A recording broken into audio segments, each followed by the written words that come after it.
მოგესალმებით, ეს არის პოდკასტის ყოვლსიტყვა. მე ვარ მისი წამყვანი ბესიკმაშავა. ჩვენ მაუწყებლობთ ქალაქი ფოთიდან.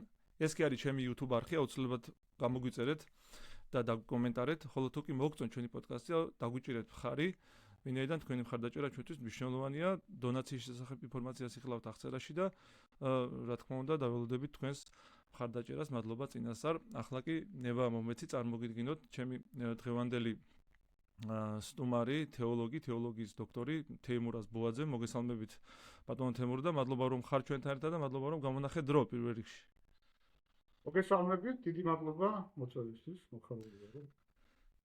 მადლობა ჩვენ დღეს ერთ-ერთ ძალიან მნიშვნელოვან და საინტერესო საკითხზე უნდა ვისაუბროთ. ეს არის ჭეშმარიტების პრობლემა და ჭეშმარიტების ცნების ტრანსფორმაცია, ასე ვთქვათ, სხვადასხვა შრეებში, სხვადასხვა დონეებში. მეტაფიზიკიდან ფიზიკამდე, ასე ვთქვათ, ხო, ეს როგორ ავლენს საკუთარ თავს. თუმცა თავდაპირველად მე მინდა ეს ცნება განვიხილო ჩვენ მართლმადიდებლობის კონტექსტში, როგორ ავლენს ის თავს რეალურად. ჯერ ზოგადად რელიგია თავის მხრივ ფართო მოცემულობაა, მაგრამ ამ შემთხვევაში ჩვენ შევხედოთ ამას მართლმადიდებლობის პრიზმიდან, ხო, როგორ ესმის მართლმადიდებლობას ჭეშმარიტება და ზოგადად რა კავშირია, ხო, მათ შორის. კარგი, ძალიან დიდი მადლობა, ძალიან კარგი კითხვა, როგორ ბრძანეთ, ჭეშმარიტების სხვადასხვა გაგება არსებობს. დიახ. არის მაგალითად კორესპონდენციის თეორია, რომელსაც თქვა თომა აკვინელთან ან თანამედროვე მეცნიერება ეფუძნება, ეს არის რომ არსებობს შენგან დამოუკიდებელი რეალობა და ჩვენი ცოდნა შეესაბამება ამ ობიექტურად არსებულ რეალობას. არსებობს ჭეშმარიტების გაგების პრაგმატიზმი, ხო? ის რაც ფაქტობრივად რო ვთქვათ, რაც მუშაობს ჭეშმარიტია. ან არსებობს თქვა თანამედროვე პოსტმოდერნიზმში არის რომ ეს კონსტრუქცია. არსებობს რელატივიზმის სხვადასხვა ძალიან საინტერესო გაგებები ჭეშმარიტების. ხა მართლმადიდებლობაში როგორია? მართლმადიდებლობა პრინციპულად განსხვავდება მართლმადიდებლური ხება. შეიძლება იმიტომ რომ მართლმადიდებლობაში ჭეშმარიტება არ დაიყვანება მხოლოდ ცოდნაზე, თუნდაც მართალცოდნაზე. დიახ. ამას არ ვარყოს ქრისტიანობა. ქრისტიანობაში ჭეშმარიტება პიროვნებაა. აი როგორ უფალი ამბობს რომ მე ვარ გზა, ჭეშმარიტება და ცხოვრება. ჭეშმარიტება არის არა, არამედ დი. და ჭეშმარიტების შესაცნობად საჭიროა პიროვნული ურთიერთობა.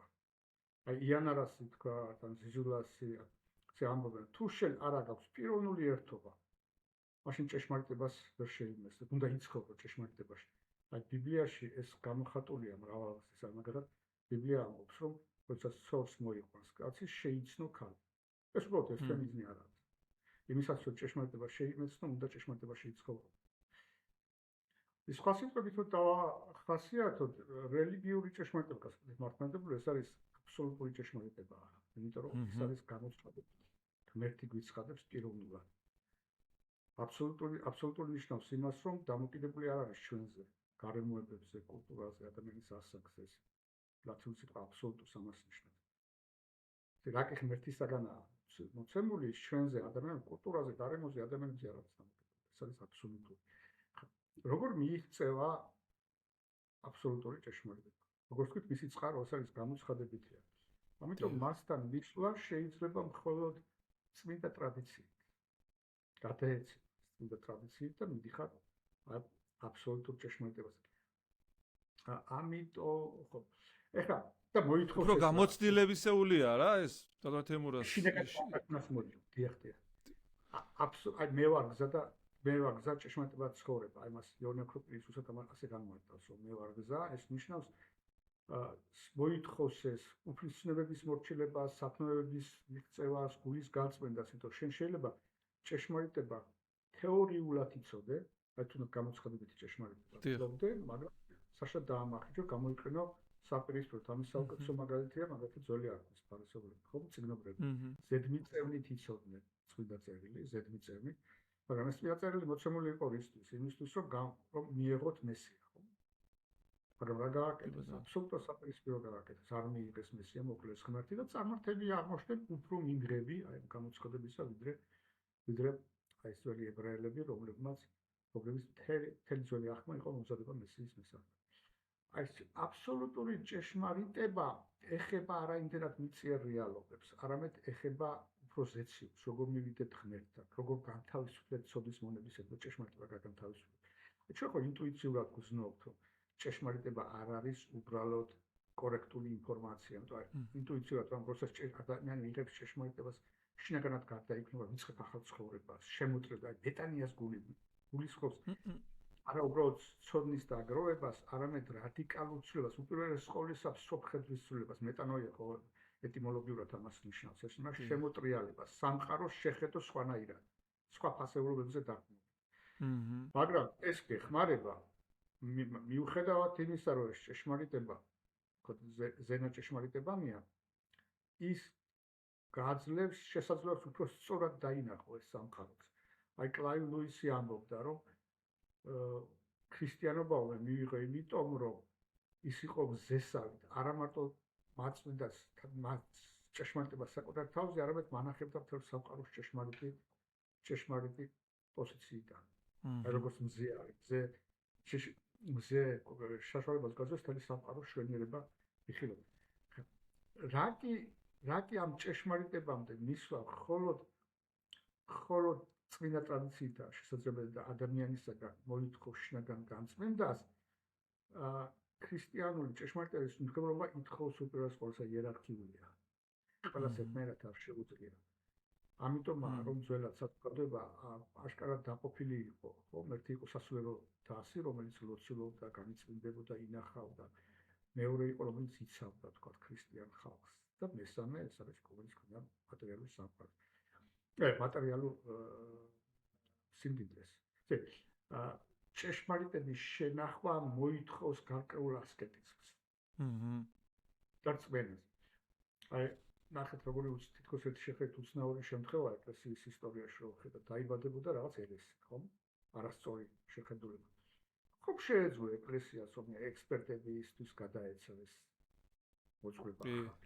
ყველა ეპოქაში იყო 20-30 პირველხარისხოვანი თეოლოგი, ხო, რომელიც ამის ექსპერტიზას შეძლებდა გააკეთებდა ხალხს, მაგრამ ეს მაშინ ძალიან ხარჯიანი, ასე რომ ვთქვა, პროცესი იყო მთელი ეიკუმენის უზარმაზარი იმპერიის გაბნეული ქალაქებიდან ჩამოყავდათ ეპისკოპოსები, ხო?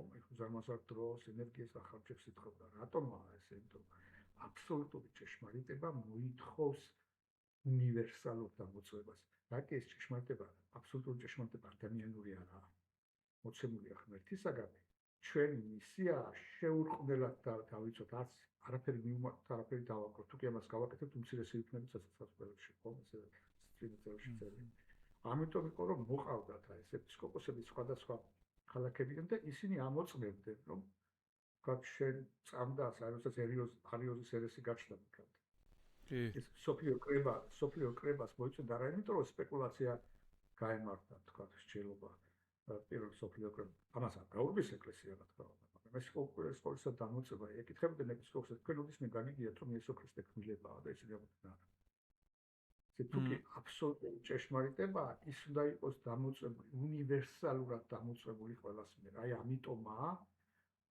ამიტომაა ორგანო, ასე რომ ვთქვათ, ყველაზე ავტორიტეტული ჭეშმარიტების მისაღწევად სოფლიო საეკლესიო კრება. ჭეშმარიტება იღებენ ფორმას დოგმატურს. ობიექტად შეიძლება გქონია, რომ ეს დოგმები ადამიანის გონებას ზღუდავს რაღაცნაირად, პრინციპით ეს ასე არაა. არის ასეთი რწმენა სხვადასხვა არსებობს დოგმების მიმართ. დიახ. ეს ამას როგორ უნდა ვასწავლოთ, ქრისტიანობას აქვს დოგმები, არა, მაგრამ დოგმატური არ არის ამ სიტყვის უარყოფითი გაგება. ის არ ზღუდავს ადამიანის გონებას, სადაც ადამიანის გონება არის ძალიან კომპეტენტური, მაგალითად მეცნიერებაში. ის რაც ემპირიულად მიიღწევა, გაიზომება, თქვათ, კლასიფიკაცია უნდა, ხო? ან ლოგიკურად მიიღება, ამაში ადამიანები სწორყოა ძალიან ძლიერები არიან და თანამედროვე მეცნიერების ფილოსოფიის განვითარება ამას აშკარაზე მოწმია, მაგრამ აქ ის რომელიც არ მოიცემა, თქვათ ასე ადამიანური გამოსვლებით, როგორც გითხარით, ის რომ მიხვიდე წმინდა ტრადიციები. აქ ეს არის ავტორიტეტი. თუ კი ჩვენი ეკლესია დაარსებულია მოციქულების მიერ, მოციქულებს გადასცა იესო ქრისტე, გამოცხადებითი ჭეშმარიტება, ლიტურგიული ცხოვრება და უმაღლესი ავტორიტეტი არის ისე, როგორც წამდათ ეპისკოპოსები, მოციქულები. აი ზუსტად ეს კეთდებოდა სოფლიო საეკლესიო კრებას, იქ ხდებოდა არა ახალი ჭეშმარიტების გენერირება, ასე რომ ვთქვა, არამედ დაცვა ძველი არსებობის. ტრადიციული წმინდა ტრადიციით მოცემული ჭეშმარიტების დაცვა ხდებოდა. დოგმა ლაპარაკობს ეს ჩემი არ არის. ანუ დოგმის ომოუსიოს არსი რაში მდგომარეობს, რასაც ლაპარაკობს არიოზი, რომ იესო ქრისტე ქრება ეს არის სწორი. თვითონ ღმერთი როგორია მისი არსობრივ ამის გაგება არც დოგმას განუცემა არც დოგმა შეუძლია და საერთოდ ადამიანს არ შეუძლია რა არის. ხო. არისტოტელეს უბრალოდ ამას ამბობს. ეს არის ცდელობა ალბათ, ესე შეიძლება გავიგოთ, ანუ დოგმები არის იმ გამოცხადებული მოძღვრების ვერბალიზაციის, ანუ მანიფესტაციის მცდელობა რაღაც ფიზიკურ განზომილებაში, ასე ვთქვათ, რამაც მე საბოლოო ჯამში კრებსითი სახე მიიღო. აი ინტელექტუალური მსჯელობები, გონივრული დისკურსები, რომელიც იმ პერიოდში შეიქმნა, ხო? პრაქტიკულად ეს არის მცდელობა, გადმოიტანო ეს გამოცხადებითი არამატერიალური ჭეშმარიტება მატერიალურ ფორმებში გარკვეული ძალებით.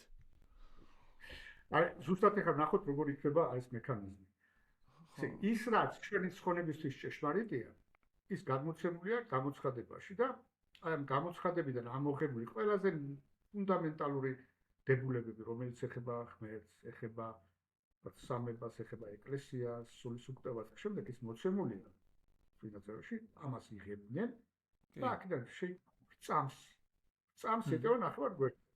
აი ეს არის გამოცხადებითი ჭეშმარიტება, რომლის მიღწევა ადამიანის გონებას არ შეუძლია დაუხმარებლად. თქვენ რაც უნდა გენიოსი იყოთ, ეს ანტინომიური ჭეშმარიტება გვერდი სამპიროვანია და ერთია.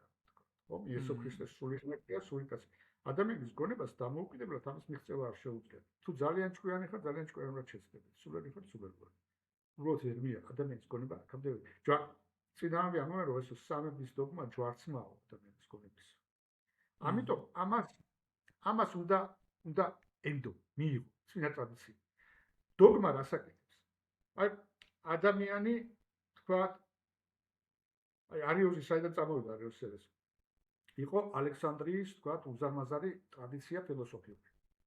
ამ ტრადიციის ფილოსოფიაში ჰქონდათ სიტყვა არსი, რომელიც არ არის ბიბლიური. ბიბლია არ ეკანებს ამ სიტყვას, ხო? უსიას. აი ეხლა აქ ამ ტერმინოლოგია აქვს ფილოსოფიური და უნდა გააზრება რას ნიშნავს ეს. აი ამ სიტყვებში ჩვენ ესე რაღაცას შევიმეცეთ, უბრალოდ ჩვენ სიტყვები გვაქვს რაღაც გაშინაარსებული. ხო. და ამ სიტყვებით გამოცხადებითი წვენის ყველაფერს ვაკეთებ. წვენის დებულება. აი ეს ახლა ეს ჰიპოთეტური ალექსანდრიელი, რომელსაც ალექსანდრიული ფილოსოფიური კულტურა აქვს ერუდიცია დიდი და ფიქრობს. აი არსი ტერმინია. ანისი აი სამი პიროვანი ღმერთია. ჩვენ ამბობთ რომ აი მამაც ღმერთია და ძეც ღმერთია. არსი ერთ და იგივე შეიძლება არა აქვს. და სხვა სამკითხოს. ერთ არსია. აი ქრისტიანობა თავიდანვე იცის რომ იესო ქრისტე ღმერთია. და უნდა გამოხატოს ახლა აი ამ ტერმინი არსის შემთხვევაში. სამი ვარიანტია, რომ განსხვავებული არსია, და ამის გავს არსია, რაც ოქსიმორონი არ შეიძლება, მაგრამ ეს იყო ესეთი ნახევარარიანელები, ხო? ანტიტე ერთ არსია. ესე დოგმამ არაფერი კი არ დაამატა. თქვა, რასაც არიოზი ლაპარაკობდა, არსობრივად მამა და ძე განსხვავებულია, ეს არ შეიძლება იყოს. იესო ქრისტეში რო ორი ბუნებაა, ეს თავიდანვე იცოდნენ. იესო ქრისტე ლაპარაკობს ამას პირდაპირ, ხო? მე ვარ ძე კაცისა და მე ვარ ძე ღვთისა. ეს ებრაელი ლაპარაკება იმ კულტურულ კონტექსტში, რომელშიც ებრაელი ცხოვრობს, ეს პირდაპირ ნიშნავს, რომ შენში არის ადამიანური ბუნება და არის ღვთაებრივი ბუნება. ებრაელებს არ ჰქონდათ ეს სიტყვა ბუნება. ბუნება არა ისო, ხედა რა უნდა, ხო? არამედ ბუნება, ადამიანური ბუნება, ანგელოზური ბუნება, ღვთაებრივი ბუნება. არსის გამომხატველი ალბათ. არ ჩვენ არ გქონდეს ბუნება სპარსული სიტყვა. ეს სპეკულაციური სიტყვაა ეს, ხო, წარმოშობილი.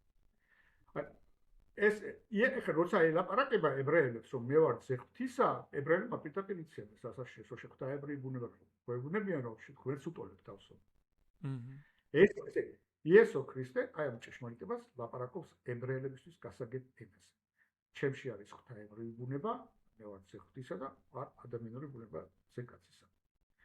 აი როდესაც ფილოსოფია ანტიკურმა ფილოსოფიამ რუსთვის შექმნა უზარმაზარი ტერმინოლოგია, ხო? არისტოტელესთან არის უსია ბუნება.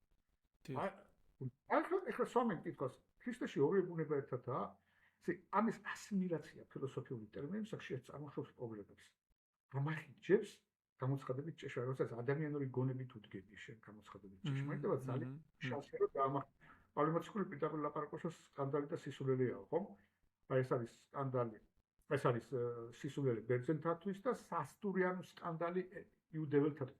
ჩვენ ახლა მივეჩვიეთ ქრისტიანობა ჩვენთან კულტურის ნაწილი გახდა ვიბადებით კულტურულ ოჯახში, მაგრამ პირველად რომ მოდის ქრისტიანობა ძალიან სკანდალურია. ეს გაიგეთ. ის ანტინომიურია, წინააღმდეგობრივია. ანტინომიურია, წინააღმდეგობრივია, ზეადამიანური ჭეშმარიტებაა და ამის ასიმილაცია ადამიანურ ტერმინებში ყოველთვის პრობლემურია და წარმოშობს. ესე იგი, დოგმა წარმოიშობა რა დოგმას შეუძლია რაიმე მიგი მოამართოს, იმიტომ რომ უნდა დაიცვას ის რაც უკვე ტრადიციაშია. და დოგმის არსი გამოიხატება ეს არ არის ჩემ. აი რასაც თქვენ ლაპარაკობთ, რასაც არიოზი ლაპარაკობს, რასაც ნესტორი ლაპარაკობს, ეს არ არის სწორი. ანათემაც ხო, ზუსტად ანათემაც ხება ხომ არა? ანათემა ნიშნავს რომ შენ არ ხარ ჩემი ეკლესიის წევრი, იმიტომ ასწავლი იმას, რაც წმინდა ტრადიციით ამოვიდა.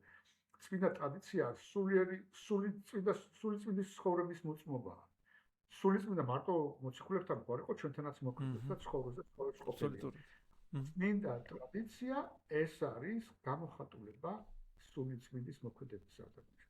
აი ერთიანი ქრისტიანული გონებისა და გამოცხადებული ჭეშმარიტებას ინახავს და აი მე ამას ამოწმებს, იცავს დოგმები, დოგმა არის საწყობი. იქ სადაც ადამიანური გონება კომპეტენტურია, იქ წვენა არის ხუდავს წამში არ დაწერია როგორ უნდა იყოს ქიმია, ფიზიკა, პოლიტიკური წყობა, ეკონომიური საქმიანობა და ასე შემდეგ. ამიტომ არსებობს სხვა ჭეშმარიტება, მე თუ მკითხავთ ამაზე ვისაუბრებ, ეს არის ობიექტური ჭეშმარიტება, რომელსაც ესწრაფის მეცნიერება. ხა რამდენად ახერხებს რომ ობიექტური ჭეშმარიტება მიაღწიოს, ეს სხვა საკითხია, მაგრამ ეს არის ლეგიტიმური, ასე ვთქვათ. აი ქრისტიანული წვენის საზღვრებში რომ ადამიანმა ერთ საკითხს შეეხეთ, ბატონო, ეს მაინტერესებს, რომ დავაზუსტოთ თქვენ თქვით ესეთი საინტერესო რამ და ამან დამაფიქრა, რომ ჭეშმარიტება არა თუ რა, არამედ ვინ არის, ხო? ანუ ის პერსონიფიცირებული ალბათ ღირებულებათა სისტემის რაღაც ერთობლიობაა, ხო? ესე თუ შეიძლება გავიგოთ და ამდენადაც ჭეშმარიტება ვინ არის? ანუ ამ შემთხვევაში ჩვენ ცოცხალ სუბიექტთან, ანუ სუბიექტი არა, იმის გამომხატველი რაც უნდა ითქვას თავისი არსით, მაგრამ ცოცხალ მოცემულობას თან გაქვს საქმე და არა ფორმასთან, ხო? ანუ ამ გაგებით შეიძლება ჩვენ ჭეშმარიტება გვესმოდეს, როგორც ცოცხალი მოცემულობა. აი თქვა ჭეშმარიტება შეიძლება იყოს რაღაც კონცეფცია, რაღაც დებულება, მაგრამ დაბალი გაგებით, უმაღლესი გაგებით ჭეშმარიტება ეს არის ღვთაებრივი იპოსტასი, პიროვნება, ეს მოიცავს ყველაფერს. ჭეშმარიტება არის არა დებულება ღვთის შესახებ, არამედ თავად ღმერთი. ჭეშმარიტება, თავისუფლება, სიკეთე, ეს ღმერთის თვისება კი არაა. ღმერთია თავად, ღმერთის ახსის გამოხატულებაა. ჩვენ თუ გვინდა ჭეშმარიტებას ვეზიაროთ, უნდა ურთიერთობა გქონდეს ღვთაებრივ იპოსტასთან. მისტიკური ურთიერთობა. იანარას და ეს ჟეზულას საერთოდ ლაპარაკობს, შეუძლებელია ჭეშმარიტებას მიაღწიო პიროვნული ურთიერთობის გარეშე, კოინონიის გარეშე, თანაზიარების გარეშე. არა მარტო ღმერთთან, ცოცხალი ურთიერთობა უნდა ამას და არა ფორმალური, ასე ვთქვათ. და არა ამში ეს მოითხოვს ძალისხმევას ინტელექტუალს, რა თქმა უნდა.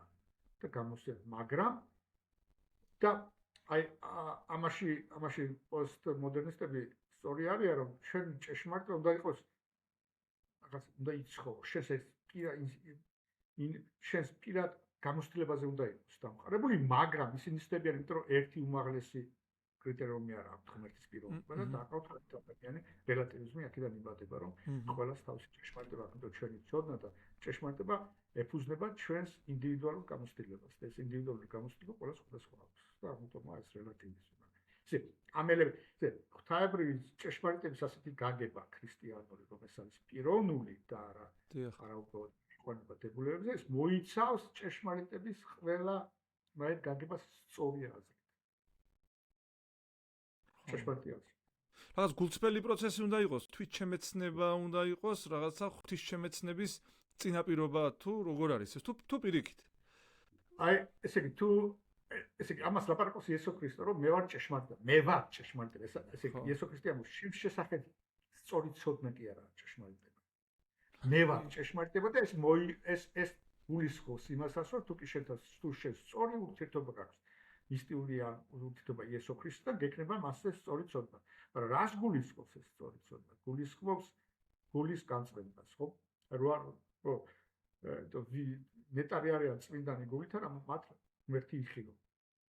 ადამიანი, როდესაც გულს განიწმინდავს, მისი გული ემსგავსება სუფთა სარკეს, რომელიც აირეკლავს რეალობას, რომელიც მასზე მაღლა დგას. ნუსის ერთ-ერთი საუკეთესო განმარტება ზუსტად ესაა. აი, თანამედროვე ეპოქაში, რო ვკითხო ეხლა ადამიანებს, რო შევხვდე ქუჩაში და უთხრა, რა არის ადამიანური გონების ყველაზე კარგი ალეგორია. 100 კაციდან 90-ზე მეტი გეტყვის, რომ ეს არის კომპიუტერი. რაღაცებს გამოვთვალე, აი ოპტიმალურად რაღაცებს ვალავ. ძველი ადამიანებისთვის რო გიკითხა რა არის გონების ყველაზე საუკეთესო ალეგორია, გეტყოდა სარკე. სარკე აირეკლავს რეალობას, რომელიც ჩვენზე მაღლა დგას. საიდან აი ძველი ლათინური სიტყვები, რომელიც ჩვენს ინტელექტუალურ ცხოვრებას ასახავს, რა არის ეს სპეკულაცია, ხო? სპეკულაცია იყო აბსტრაქტულ თემებზე საუბარი და მეორე ეს არის რეფლექსია. ორივე ლათინური სიტყვა საიდან მოდის? სპეკულუმ ეს არის სარკე, ავირეკლავ და რეფლექსია ეს არის სარკე ხედავ და რეფლექსია ეს არის არეკლა რაღაც. ეს ძველ რელიგიურ საზოგადოებაში ცნობილია გუსტავოშიც თინათინი კიდევ საინტერესოა. უმაღლეს ჭეშმარიტებებს გონება ნუსი შეინეცნებს, რომ აირეკლავს რეალობას უფრო მასზე მაღლა დგას. როდესაც გრიგოლ ნოსელი აღწევს მოსეს ცხოვრებაში, როგორ ხდება ადამიანის გაყრდობა, ეს საფეხურებია სამ საფეხურს ლაპარაკობ. ყველაზე მაღალი საფეხური ზუსტად ესაა, რომ ადამიანის გონება გადაიქცევა სარკესა, რომელიც აირეკლავს რეალობას, რომელიც მასზე მაღლა დგას. აი თქვენ ეხლა ახსენეთ გულის სიწმინდე. აი ეს გულის სიწმინდე იმდენად ბანალური ტერმინია, ასე ვთქვათ, მაინც და მაინც ცხადი არ არის ეს რას გულისხმობს. მოდი შევეცადოთ გავშალოთ, ანუ გულის სიწმინდე ეთიკური სრულყოფილება არის თავისთავად რაღაცა ფორმით, მაგრამ უშუალოდ რა პროცესია ეს?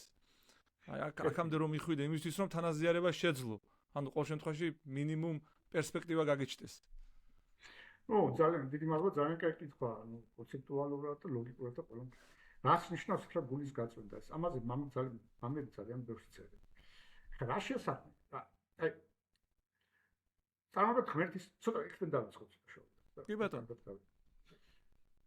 აი ჩვენ ვამბობთ, რომ ღმერთი არის სიყვარული. ყველაზე დიდი სიტყვა, ყველაზე საუკეთესო სიტყვა, რომელიც ღმერთს შეესაბამება და ღმერთს ვერ განმარტავს და საფეს ვერ დაარქვენ, ხო, იუსტინე მოწამე ამას ლაპარაკობს, არ არსებობს სიტყვა, რომ ღმერთს დაერქვას, იმიტომ რომ არაფერში არ ეტივა. კი და სიტყვაში. მაგრამ იოანე ღვთისმეტყველი ლაპარაკობს, ყველაზე კარგი სიტყვა, რომელიც ღმერთს შეიძლება სადაც ეს არის სიყვარული. სიყვარული. სიყვარულს რა ლოგიკა აქვს? აი თქვენ რომ გიყვართ თქვენი შვილი, ან თქვენი ცოლი, თქვენ, ხო? სიყვარულის გულწრფელი სიყვარულის ცება გინდა რომ ვინც გიყვარს, მას მისცე ყველაზე საუკეთესო რაც შეგიძლია გააკეთო, ხო? და ღმერთსაც იგივე ლოგიკა. სიყვარულის ლოგიკა ყველგან ერთია. ღმერთმა შექმნა ადამიანი სიყვარული და შექმნა როგორ მიეცა მისთვის რა არის ყველაზე კარგი რა თვითონ ღმერთია. მაგრამ ადამიანს თვითონ ღმერთად ხო შექმნა და ღმერთი ქმნილება არა. ამიტომ შექმნა ადამიანი პოტენციით გახვდომის არა მადლის, არა არსით. ვერასოდეს ვერ გახვდა ქმნილება. არამედ მადლის. ადამიანის შექმნა ისე, რომ მასში შეუძლია იმოქმედოს ღვთაებრივმა ძალამ, ენერგიამ და იცხოვროს ადამიანმა ღმერთივი. იესო ქრისტე პირდაპირ ითხოვს ამას. ყოველგვარი მიკიდმოკიდვის გარშემო. პეტრე მოციქულს ასე გაიარე წყალზე, როცა პეტრე მოციქული დაეჭდება ერთვის ცირეთ მოწმობა. როდესაც განკურნავს ვიღაცას რასეულნება შენ მარწმენამ განკურნა, ხო? იქ სადაც პოტენში, სადაც დასახლებაში არ წამთ იესო ქრისტე გვერდს უვლის და მიდის, ხო? ეს სიტყვით უცნაურია. უნდა მისულიყო და სასწაულები აღესრულებინა. წმენას რას ეძახის წმენას იესო ქრისტე? შენ გაქვს წმენა იმისა, რომ შეგიძლია ღმერთივით იცხოვრო, თების შეცვა. უფრო მეტი სასწაულები ამ პოტენციის აღმოჩენა შენში. გასწო ესე შენ ცხოვრობ როგორც ადამიანი, მაგრამ იწყებ მოქმედებას ბრალდებას, როგორც ღმერთი და ცხოვრობ. გეძლევა ღმერთის უნარება, აი, ღვთისმშობელს აქვს განკურნებით ჩვენი ცხონება ჩვეულებრივ შეგვეწია და ბაცხოვნა ჩვენ როცობთ, ხო? იცხოვრო როგორც ღმერთმა. აი ამისთვის შექმნა. ეს როგორ უნდა მიეღწია ადამიანს. ჩადო მასში თელიმა ფისის, ანუ ბუნებრივი ნებელობა, მისწრაფება ღმერთისაკენ. აი ადამიანში, ჩვენში ჩადებულია მისწრაფება ბედნიერებისაკენ, ხო? მაგრამ ღმერთმა გააკეთა, რომ ბედნიერების მიღწევა შეუძლებელია ღმერთის გარეშე. ამიტომ ჩვენ დაბადებული ვართ მივესწრაფოთ ღმერთს და ჩადო ეს ძალები სიყვარულისა, რომ მისწრაფებული ყოფილიყავით ღმერთისაკენ. მაგრამ როდესაც ადამიანის ბუნება დაეცა, მოხდა რა ნეტარი აბუსნელი. აი ეს ღმერთისადმი ეს ძალა, რომელიც ღმერთისადმი იყო მიმართული, უტის ეძახის საგამად. აი კარიტას ასეთ სიყვარულს დამახინჯდა და გადავიდა მიწიერ რეალობებს. მთელი ეს წარმართობის და ცოდვის ანატომია, აი ამაში მდგომარეობს. ადამიანს უყვარს არა ზეცსა და ღმერთი, არამედ უყვარს მიწიერი სამყარო. და აქ ეძიებს ნეტარას. ეს არის ნები, ასე გაჩნდა ნება. ნება, გაღმერთება და მისწრაფება მიწიერი რეალობებისა და ღმერთი ამას არ გიშლის. მაგრამ უნდა გიყვარდეს ღმერთი და მაშინ გიყვარს ყველაფერი სწორად. შენი შვილი, შენი ცოლი, შენი სამშობლო, შენი მეგობარი უნდა გიყვარდეს და ემსახურებოდე მათ ერთის სახელი, რომ ღმერთთან მიიყვანო. თუ კი თვითმიზანი გახდება შენი ცოლი, შენი შვილი, შენი სახელმწიფო, ეს დამახინჯებული კუპიდიტური სიყვარულია უკვე ნებითი. ამ დროს შეიძლება შენ ლაპარაკობდე ღმერთი გიყვარს და გეგონოს კიდეც გულით რომ ღმერთი მიყვარს, მაგრამ ღმერთი გიყვარს არა იმიტომ რომ შენ ღმერთთან მიხვიდე ის სადაც გაჩენილი ხარ. არამედ ღმერთი დაგეხმაროს რომ აი ამ მიწიერი სიამოვნებები ბოლომდე დაუყოვნებლად მიიღო, ეს არის წარმართობა, ეს გაღმერთება. კერპის ცნობიერებაა. კერპის ცნობიერება. აი ეს არის დამახინჯებული სიყვარული. ეს ადამიანში ჩვენ ვშთებით რომ ადამიანი იბადება ნებებით, თუ ჩვენ მემკვიდრეობით ვიღებთ დაცემულ ადამიანურ ბუნებას. არა ცოდვებს კონკრეტულად, თუ ცოდავს იმპოსტას. არჩევანს აკეთებს, არამედ დაცემული ადამიანური ბუნება. დაცემული ადამიანური ბუნება სათანასე ალექსანდრელი განმარტავს როგორც სტანდარტ ნებები იბადება ადამიანი. ყველა ადამიანები ნებიანია, მაგრამ განსხვავებული თქვათ რომ ვიღაცა ნება დომინანტური, აი მაგალითად ლიბიდო დომინანტი, ხო? ერთი ეს ადამიანი იბადება სხვაზე ბატონობის სურვილით, აი ამპარტავნება მასში ეს ნება ყველაზე ძლიერი და უნდა სხვაზე იბადო. ზოგს სიხარბია ჩილამეტი. ზოგს თქვათ სიამოვნების ნებები აქვს და ყველა ჩვენ ვიბადებით რაღაც ნებები. აი ქრისტიანული ცხოვრების მიზეზი ჩვენ მასში ვხდებით ნამდვილი ქრისტიანი. როდესაც აღმოაჩენ შენში რომელი ნებებია და დაიწყებ ამ ნებების წინააღმდეგ ბრძოლა. სინანულის არსუსურად ამაში მდგომარეობ. მანამდე არ ხარ ქრისტიანი, მანამდე ხარ ნომინალური ქრისტიანი, სანამ შენი ნებების წინააღმდეგ ბრძოლას არ დაიწყო. აი როდესაც იწყება ეს სინანული, რომ მე მაქვს ეს ნება, რომელიც არასწორია, მიყვარს ანქალები, მიყვარს თუნდუკი, მიყვარს ღვინო, მიყვარს სანამ ამას არ აღმოაჩენ და არ დაიწყებ მის წინააღმდეგ გულსფერ ბრძოლას, მანამდე ნამდვილი ქრისტიანია. აი როდესაც ამას გააკეთებ, რა ხდება მე? ხდება თამდაბლობა, ხდები თამდაბლობა. რატომ? რომ აღმოჩნდა შენი ძალისხმევით არ შეგიძლია ამ ნებების წინააღმდეგ ბრძოლა. ეს დასაფეხურია. 9 ნეტარებისა, ნეტარანიან გლახაკნი სულთან ამათუ რა შეშავს სიგლახაკე. აი ცხოვრებაში ვინ არის გლახაკი? ვინც გეუბნება რომ მე არ შემიძლია ცხოვრება თუ არ დამეხვარ. სულით სიგლახაკე ნიშნავს რომ შენ ღმერთო შემეწია, მომეცი მადლი ამ ნებების წინააღმდეგ ბრძოლა. აი აქედან იწყება ახალი ათმა, ანუ 9 ნეტარება არის სიმბოლო ახალი ათმისა, ხო? ესე იგი რა ყოფილა გულის განწმენდა? გულის განწმენდა ყოფილა ამ ნებების აღმოფხვრა გულიდან. გასწორდა მის ისევ ღმერთისაკენ მიწევა, როგორ შეიძლება ეს?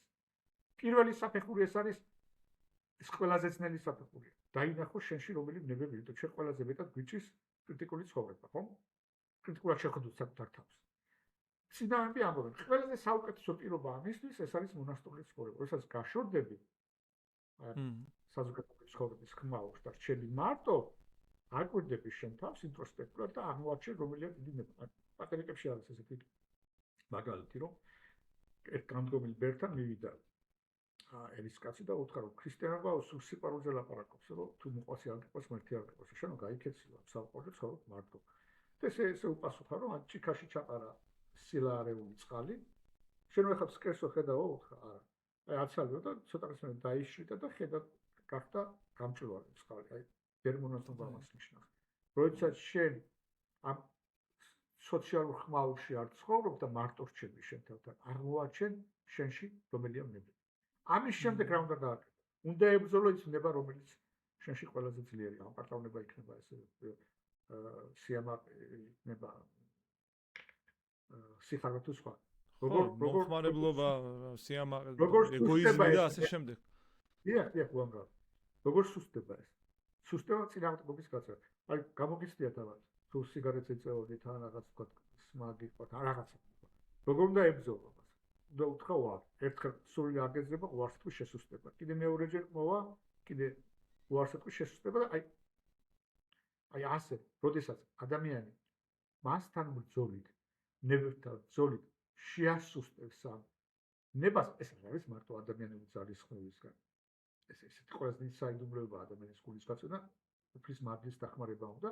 აი ეს არის ადამიანის გულის განწყვეტა, როდესაც ადამიანი უკვე აღარ აქვს მიწიერისაკენ მიდრეკილება, მას არ შეუძლია სიყვარულის გარეშე, ჩვენ ხატება გვაქვს ღმერთის სიყვარული, ჩვენ არ შეგვიძლია სიყვარულის გარეშე ცხოვრება. ადამიანის პრობლემა რა არის?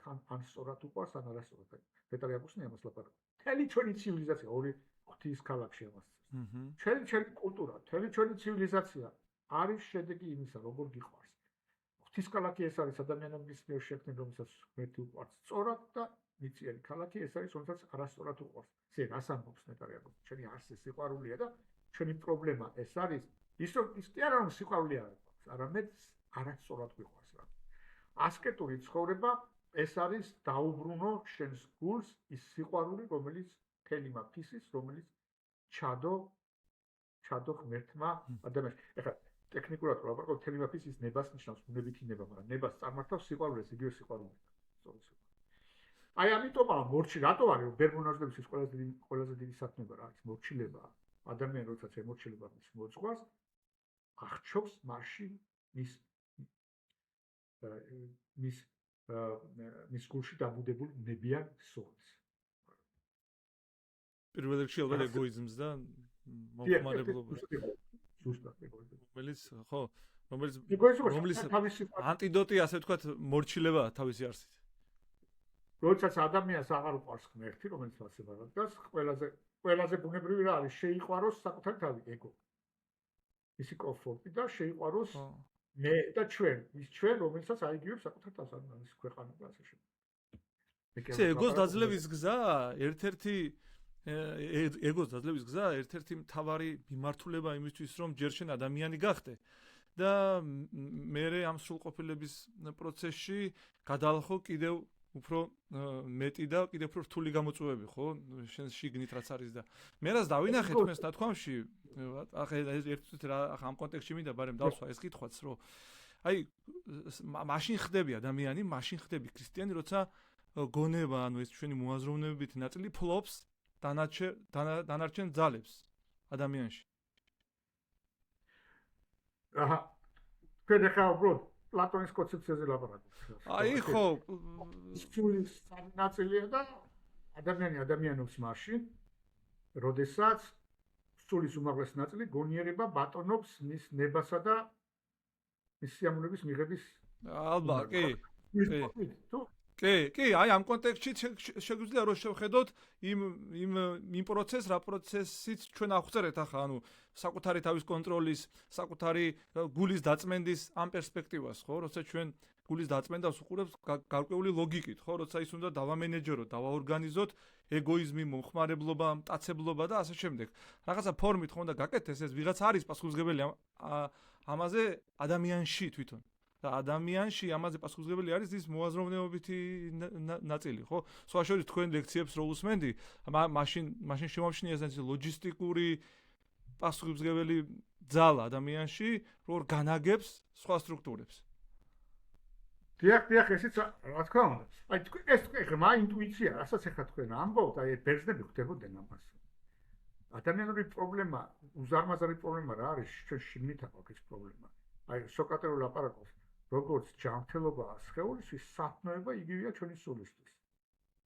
სათნოება ასე აი გულისხმობა სწორი, აი თუ კი ჩვენ ვლაპარაკობთ რომ ჩვენ შექმნილი ვართ ღმერთისათვის, მაშინ ჩვენი სულიერი ძალებიც უნდა მიმართული იყოს ღმერთისაკენ, ესე არ არის? აი რას ამბობს უფრო შეიყვარება ღმერთი თელი სული, თელი გული, თელი გონი, თელი ძალა. აი ეს სულიერი ძალები მიმართული უნდა იყოს ღმერთისაკენ, ეს ჩვენთვისაა ყველაზე კარგი. ადამიანის ცოდნის დაცემა იწყება მაშინ, როდესაც ეს სულიერი ძალები დეზორიენტირდება. ღმერთისაკენ კი არა მიმართული, არამედ მიწისაკენ. ცოდნის დაცემის ისტორია ეს ხომ აი ადამიანის დევის დაცემის ისტორია სწორედ ამას აღწერს. რომ ის ძალები, რომელიც იყო ღმერთისაკენ მიქცეული, შეტრიალდა და სხვა მიზნები მიიღო. იტა გუზუსტეთ რას გულისხმობთ ამაშიება? ასე იგი, აი 64 რო შექმნა ღმერთმა და შეიყვანა ადამი და ევა 64-ში. აი ეს სულიერ გარდის წყალშობა სკოლა იყო 64-ში. და გაიგე. აი ღმერთმა რამე ისახჩება გონიერი ძალა, ხო? ის სამცნება რომ გონება შეემეცნებინა ეს ღმერთის მიერ შექმნილი სამყარო და ასე შეემეცნებინა ღმერთი, იმიტომ ღმერთის სახში შემეცნება არ შეიძლება. ეს როგორ უნდა გააკეთო ღმერთის ქნილების ლოგოსებს უნდა მიხვდე. როგორც მაქსიმი აღსარებად ლაპარაკობს ღმერთი რო ქნიდა ყველაფერს, მისცა თავისი ლოგოსი. ხო? და დაცემას რა იწვევს? გეტყვით ახლა. აი ღმერთმა მოუყვანა ცხოველები. ნუ დაერქვა სახელი, ხო? ადამიანს. სახელის დარქვა ეს ლოგოსების ტო. აი მაქსიმი აღსარებელი ლაპარაკობს. ჩვენ შევიმეცნებთ ღმერთს, როდესაც აი ამ ლოგოსებს გავეერთიანებთ ერთ თავარ ლოგოში, იესო ქრისტეს. იმიტომ ეს ლოგოსები ყველაფერი ამ თავარი ლოგოსიდან მოდის. უკან და შემოკლიბო ეს ლოგოსები მიიყვა გაერთიანო თავარ. გონებას ეს შემეცნების ნუსი და მეორე თქვენ ვახსენეთ მენეჯერული ჭკუა. უნდა ეზრუნა 64-ზე. არ ჩვენში არის ნებელობა გულთან, ხო? ის უნდა მას დააწყებინა მარხვა. აი 64-შიო ყველაფერი შეთვისაა შექმნილი. ყველაფერი შენ გაგიმზადე.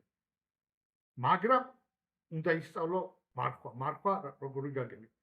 უარი თქვა რაღაც კარგზე უფრო მაღალი პრინციპის გამო. თაიბრო ეს როდესაც მარხვის როდესაც ისწავლიდა საკუთარი ნებელობის დამორჩილებას უმაღლეს პრინციპზე. აი იმ პრინციპებზე რომელიც გონება შეიმეცნა. აი როდესაც ამას ისწავლიდა, მერე შეეძლო ყველაფერს ესარგებლა. და მესამე აი სულის, დაბალი სულის ნაწილი აპეტიტური, რომელიც სიამოვნებას გაიცის, მას უნდა ეძებნა ნეტარება და სიხარული მხოლოდ და მხოლოდ იმით რაც ღმერთში. ან ფუნქციები მოირღვა ადამიანში, ხედავთ? აი სატანა თავაზობს სამი საპირისპიროს. ხო. აი ღმერთის შემეცნება არა ღმერთის მადლის მიყოლებით, არამედ აკრძალული ხის ნაყოფის ეგოიზმი. აი ეს სიხარული და სიამოვნება ეძია არა ღვთისმსახურებაში, არამედ ქვის პურად გადაქცევაში. ხო? შენი ნებელობა იყოს არა ღმერთის ცნების მორჩილება, არამედ აიყვანა დიდ მთაზე და უთხრა, რომ აი თაყვანი მეცი და გაბატონდი ბევრ სამყაროზე. ხედავ?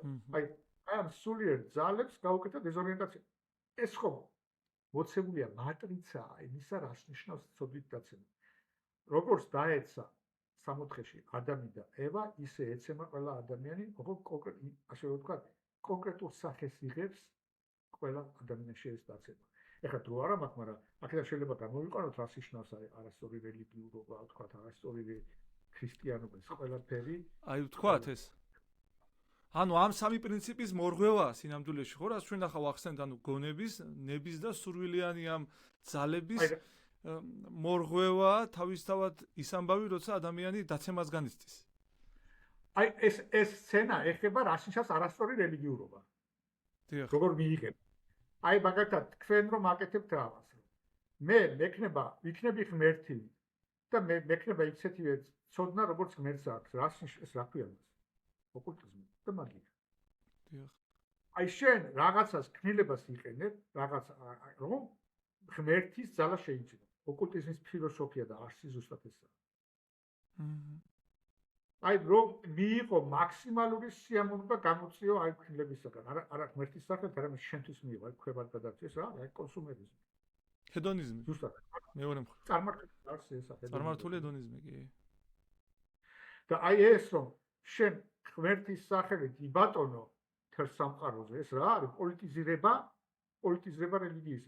აი ფოგელინი ამბობდა, რომ თანამედროვე იდეოლოგიების ყველაზე დიდი ცოდვა რა არის? ისინი ახდენენ ესხატონის იმანენტიზაციას. ის რაც ღმერთი კპირდება მადლის მიერად ზენა სამყაროში, ახდენ მის იმანენტიზაციას ჩამოგაქვს მიწაზე პოლიტიკური ძალისხმევით აკეთებ. აპირებ იმის მიღწევას რაც. ეს არის, მაგრამ ასეთი გამოსვლის სცენა სად იყო კიდე? ახალახტმაში. კი, ახალახტმაში, ქრისტე უდაბნოში. ო, ქრისტე უდაბნოში.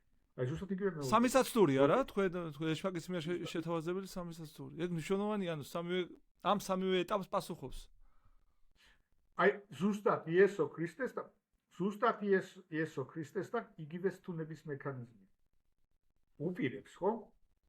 აი რატომაა ეს ორი სცენა ყველაზე მნიშვნელოვანი? იმიტომ რომ დგას უმანკო არსებების წინაშე. ადამიანს და ევას ჯერ არ აქვს შეცდომა, ცოდვა ჩადენილი. იესო ქრისტე უცოდველია. ამიტომ როცა სატანა მიდის, როგორც სუფთა სარკეში ჩანს ბოროტების არსი. და ჩვენ რომ ვცოდავთ, ჩვენ არა მარტო დემონური ძალების შთაგონების ვცოდავთ, არამედ ჩვენში არსებობს უკვე სიკვდილი და ცოდვა, ხო? დიახ. ისინი აი ადამიანსა და ევაში და იესო ქრისტეში არ იყო ცოდვისაკენ მიდრეკილება. ამიტომ პირდაპირ როგორც სუფთა სარკეში პირდაპირ ჩანს მასტური როგორ სცემს უცოდელ ადამიანს. იესო ქრისტეს რა ასეუბნება? რომ აი ეს პური, ეს ქვები აქციებურად, ანუ რა, სულის ყველაზე დაბალი აპეტიტური ნაწილი დეზორიენტირებულია. გამოიყენე შენი სულიერი ძალა და ძალაუფლება, მიიღო აი ქლები და მაქსიმალური სიამოვნება. აი როდის მეორე ნებელობას ასეუბნება მთაზე აიყვანა, ხო? დაანახა მთელი სამყარო და აი მე მეც დაყვან და გექნება ძალაუფლებას თავაზობს. ნებელობა იმის მაგალითად ღმერთს დაემორჩილოს გაბატონებს. დაცემული ეკლესიის ნიშნებია. როდესაც ეკლესია ცდილობს რომ გამოიყენოს ქრისტეს წმენა პოლიტიკური ძალაუფლების მისაღწევად, ან მატერიალური სიმდიდრის მისაღწევად, აი ეს ორი სტუმებაში. მესამე რა არის? მესამე ღმერთის იმისაც რომ ღმერთი შეიმეცნო სრულ ცნობის წადი. ანუ რა არსებობს რომ გამოსცადო ღმერთი. აი მე ახლა გადავხტები ტაძრიდან და აბა თუ ანგელოზები გამომიგზავნიან, თუ ანგელოზებს გამომიგზავნენ ეს ღმერთი და დამდეს, ანუ თუ სასწაულების ძიება. სასწაულების ძიება არის არა ღმერთის ძიება და წვენის ძიება, არამედ ახასიათებს უწმო და მომრუშე ხალხს. იესო ქრისტეს ახასიათებს. თავად სახელი მოსწერია. დიახ, როდესაც დეზორიენტირებული ხარ ღმერთი აღარ გიდა, ეძიებს სასწაულებს, გასართობად. ასე არ თხოვდნენ იესო ქრისტეს ჯვარზე გაკრული რო იყო, აი შენ ჩამოდიო ახლა ჯვრიდან. მიჩვენე სასწაულები და მაშინ გიწვევ. ეს ეხლა წარმოგიდგენთ იესო ქრისტე ჯვარცმულია და ჩამოსულიყო ჯვრიდან. და დაეწყო ამ ფოკუსების კეთება ბატონო. მაინც არ დაიჯერებდა. ისე არ შემოვიდა ღმერთი. თუ არ დაიჯერებდა, ღმერთმა იცოდა რომ გაეკეთებინა ჯვრის და ჯვართან სასწაულები, მოეხდინა მეორჯერაც ოდენ ჯვარზე. ვიცით ეს? პირდაპირ ვიცით. აი, აღადგინა ლაზარე და ხედავთ რომ მტრეთი ტარი ლაზარე რომელიც ხარს აღადგინა, ხო? რა იყო ყველაზე ბუნებრივი რეაქცია რა ამ დროს, როცა ხედავ რომ ადამიანმა თავისი სიტყვით გამოიყვანა საფლავიდან კაცი, რომელიც ყარდა უკვე დები ხოლმე, ანუ ყავს. ან კიდე დაბადებიდან ბრმას აუხილეთ ვარ. რა რეაქცია იმის მაგალითად ღმერთი ადიდონ იწყებენ აი თქვენს რომ ლაზარესაც მოკლავთ ახლა იესო ქრისტესთან ერთად, იმიტომ რომ ამოწევს მასე და ამ ბრმა სომსას თვალი აუხილა, ტურებით გარშემო ულიან და რომ რაღაცა შეცდომაში შეიყვანა, რომ მე საბა მიქონდეთ მისი და იესო ქრისტეს დაშლა. რეალობის ჩანაცვლების ცდელობაა, სინამდვილეში, როცა რეალობა გინდა ჩაანაცვლო ფიქციით. რაც არის კერპთაყვანისმცემლობა, სინამდვილეში, ხო კერპი ხო ანაცვლებს თავარ იდეას, თავარ რეალობას, ჭეშმარიტების. და ამ ჭეშმარიტების რაღაცნაირი ილუზორული ტრანსფორმაციაა თვითონ კერპი და კერპული ცნობიერება, თქვენ რაც ახსენეთ, თუ გნებავთ ძალაუფლება, გნებავთ სიამოვნება. ნებებისა. აი, როგორც ფიხტი ამბობდა, როგორც ღმერთი ქმნის ადამიანს ხატად და მსგავსად, ასევე ადამიანები ქმნიან ღმერთებს ხატად და მსგავსად. აი, კერპებს გულისხმობ. ჩვენ რა ვთქვით უპირველეს, რა არის ადამიანის ყველაზე ძნელია უკვე? ასკეტიზმი არა. ადამიანმა შეიძლება გამოავლინოს უზარმაზარი ასკეტიზმის უნარი, თუ კი ნება არის. აი, მაგალითად, ძუნწები ავიღოთ. ძუნწს უყვარს ფული. და ამ ფულის და სიმდიდრის სიყვარულის გამო შეიძლება იცხოვროს საოცარი ასკეტიზმი. ყველაფერი მოიქროს. ადამიანს შეიძლება უყვარდეს პოლიტიკური ძალაუფლება, ამ პოლიტიკური ძალაუფლების გამო გაწინოს ყველაფერი. აი, ჩვენ ხო განვაგდებთ აბრაამს, რომ ღმერთის გამო მზად იყო შვილი ცოტა შეეძლო. რამდენი ადამიანი პოლიტიკური ძალაუფლების გამო ოჯახის უსაყვარლეს წევრებს წივა. აი, ჰომეროსი და გვეუბნება ხო აგამემნონის. ეს ადამიანი, როცა ადამიანს ნება აქვს რაღაცას აღმერთებს, მიცირებს. შეუძლია გამოავლინოს ასკეტიზმის უნარი, თავგანწირვის უნარი და სხვაგვარად გაღების უნარი, მაგრამ ეს არ არის ასკეტიზმი, ეს არის ნება. ადამიანს რაღაცა ურჩევნია თავის თავზე მეტად. აი, ეს არის კერპის წარმოშობის მექანიზმი. შენ დინდეს კერპი როგორია, ნამდვილი ღმერთისაგან განსხვავებით, ღმერთი გეუბნება, რომ გავალებს ყველაზე რთულ რაღაცას, რომ შენი გული განიცდოს, შენი ნების წინააღმდეგ წახვიდე. ადამიანები როგორები არიან? თუ ამ ნებას არ ებრძვი, აღმერთებ მას და შენ თავს აიგივებ აი ამ ნებასთან. აღარ შეგიძლია წარმოდგენა შენი ცოცხლისა ამ პოლიტიკური ძალაუფლების ან სიმდიდრის, ან სიამოვნების გარეშე. და ამის წინააღმდეგ ბრძოლა ყველაზე ძნელი. ნიკენ წარმართობა რა არის? აფროდიტე, ჰერმესი სიმდიდრის, ძალაუფლების მაგრამ მარტივია თაყვანისცემა, კერპის თაყვანისცემა მარტივია, რაღაც გაგებით საქმიანობის. ასე შეგინდა. დიახ. და ღმერთ ნამდვილი ქრისტიანობაა საკუთარ თავთან ბრძოლა. ქრისტიანობა არის სინანულის კულტურა. ქრისტიანობა გეუბნება, რომ ადამიანებს იმდენად დიდი პრობლემა აქვს, რომ ღმერთის განკაცება ჩამოსვლა გახდეს. რას ნიშნავს ეს ადამიანებს არ შეუძლია თვითონ გაკეთება, ხო? ადამიანებს რო შეძლებოდა თავის თავზე კურნალა, მაშინ იესო ქრისტე არ განკაცდა და არჩევნდა ჯვარზე არ ეცელებოდა. შენ როდის ახარ ქრისტიანი? როდესაც ხედავ, რომ განკურნება გჭირდება, რომ პრობლემა გაქვს. ეს ნებების ხედვა, სინანული ესა და თამდობლობაში გამოიხატება. როდესაც ეს გაქვს, გულწრფელად ფიქრობ, რომ ნებები გაქვს და განკურნება გჭირდება, მაშინ ეს არის სული სიგლახაკე და მიდიხარ ეკლესიაში და იღებ ხო ღმერთს, რომ მომეცი მადი. ჩვენი ლოცვა, კეთილი საქმეები ეგრეთ წოდებული. ყველაფერი ეს არის გამოთხოვა ღმერთისაგან მადლისა, რომ ღმერთო შემეციე, რომ აი ეს ნება დავამარცხო. ყველა წმინდა მამასაც. ძალისხმევა შენი მხრიდან მოითხოვ ძალისხმევას, ეს ტრანსფორმაცია, ღმერთთან მიახლოების ტრანსფორმაცია მოითხოვ ძალისხმევას, რა ძალისხმევა ძალიან მინიმალურ დონემდეა დასული კერპის თაყვანისცემის შემთხვევაში. მან პრაქტიკულად ძალისხმევა არ გჭირდება და მეორე შემთხვევაში თვითგანწმენდის, გულის განწმენდის შემთხვევაში აქ უკვე უზარმაზარი ძალისხმევა, ტრანსფორმაცია, ხო, გარდაქმნა საჭირო, რომელიც განასხვავებს ჭეშმარიტების ობიექტს, ასე ვთქვათ, რა. კერპი იმიტომ არ არის ჭეშმარიტების ობიექტი, რომ მან მარტივია, მარტივი მისასვლელი გზა და ჩვენ ამის კარგი მაგალითი გვაქვს წმინდა წერილში, ხო? ეკლიანია გზა, ხო? ღმერთთან, ქრისტესთან, ჭეშმარიტებასთან მისასვლელი გზა არის ეკლიანი თავისი არის, მაგრამ ეს ეკლიანობა გამოხატულია თქო-თქვით ამაში ეს ასოციაცია გამიშთა უცებ, ანუ ძალისხმევაში, ხო, შინაგან ტრანსფორმაციაში და მონდომებაში, მისა რომ ცოტა უკეთესი ადამიანი გახდე, ვიდრე ადრე იყავი. ეხლა რა, შენ ქრისტიანობა ლაპარაკობს აი განსხვავებით, თქვა, ეხლა კათოლიკოს კი ვაკრიტიკებ. ქრისტიანობაში უფრო თერაპევტული, ანუ განკურნება ჩვენთან ცოდვა არის უფრო გამოვლინება ჩვენი თავანტყოფობისა, უძრულებისა. ამიტომ რომ აი და აი ლიტურგიულია ქრისტიანობა, ჩვენთან რომ ეს ლიტურგიის დროს გამიკურნებით და ეს კათოლიკოთა უფრო იურიდიული დანაშაულია. ამიტომ ამაზე სიღრმეში შევიდე. უბრალოდ საქმე რაშია, რატო? მაგრამ ეს მნიშვნელოვანია, ეს განსხვავებაც მნიშვნელოვანია და ეს თერაპიულობაც მნიშვნელოვანია. ამ შემთხვევაში კაცობრიობის თერაპევტი თავად ღმერთია. თერაპიის ობიექტები ვარ ჩვენ. აი ეს რატო ვახსენე, რატო დავიწყე ამაზე ლაპარაკი? თუ შენ ნებების წინააღმდეგ იბრძოლებ, ეს რას ნიშნავს? ეს ნიშნავს, რომ აუცილებლად განკურნება მას ნიშნავს, ორგანიზმს უნდა დაეხმარო, რომ ჯანმრთელობას მიაღწიოს, ხო? თვითონ დაუბრუნდება ჯანმრთელობა.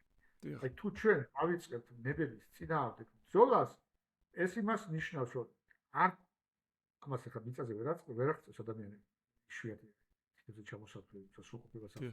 მაგრამ შენი სიყვარული განიკურნება, მიიქცევა ისე ღმერთისაგან.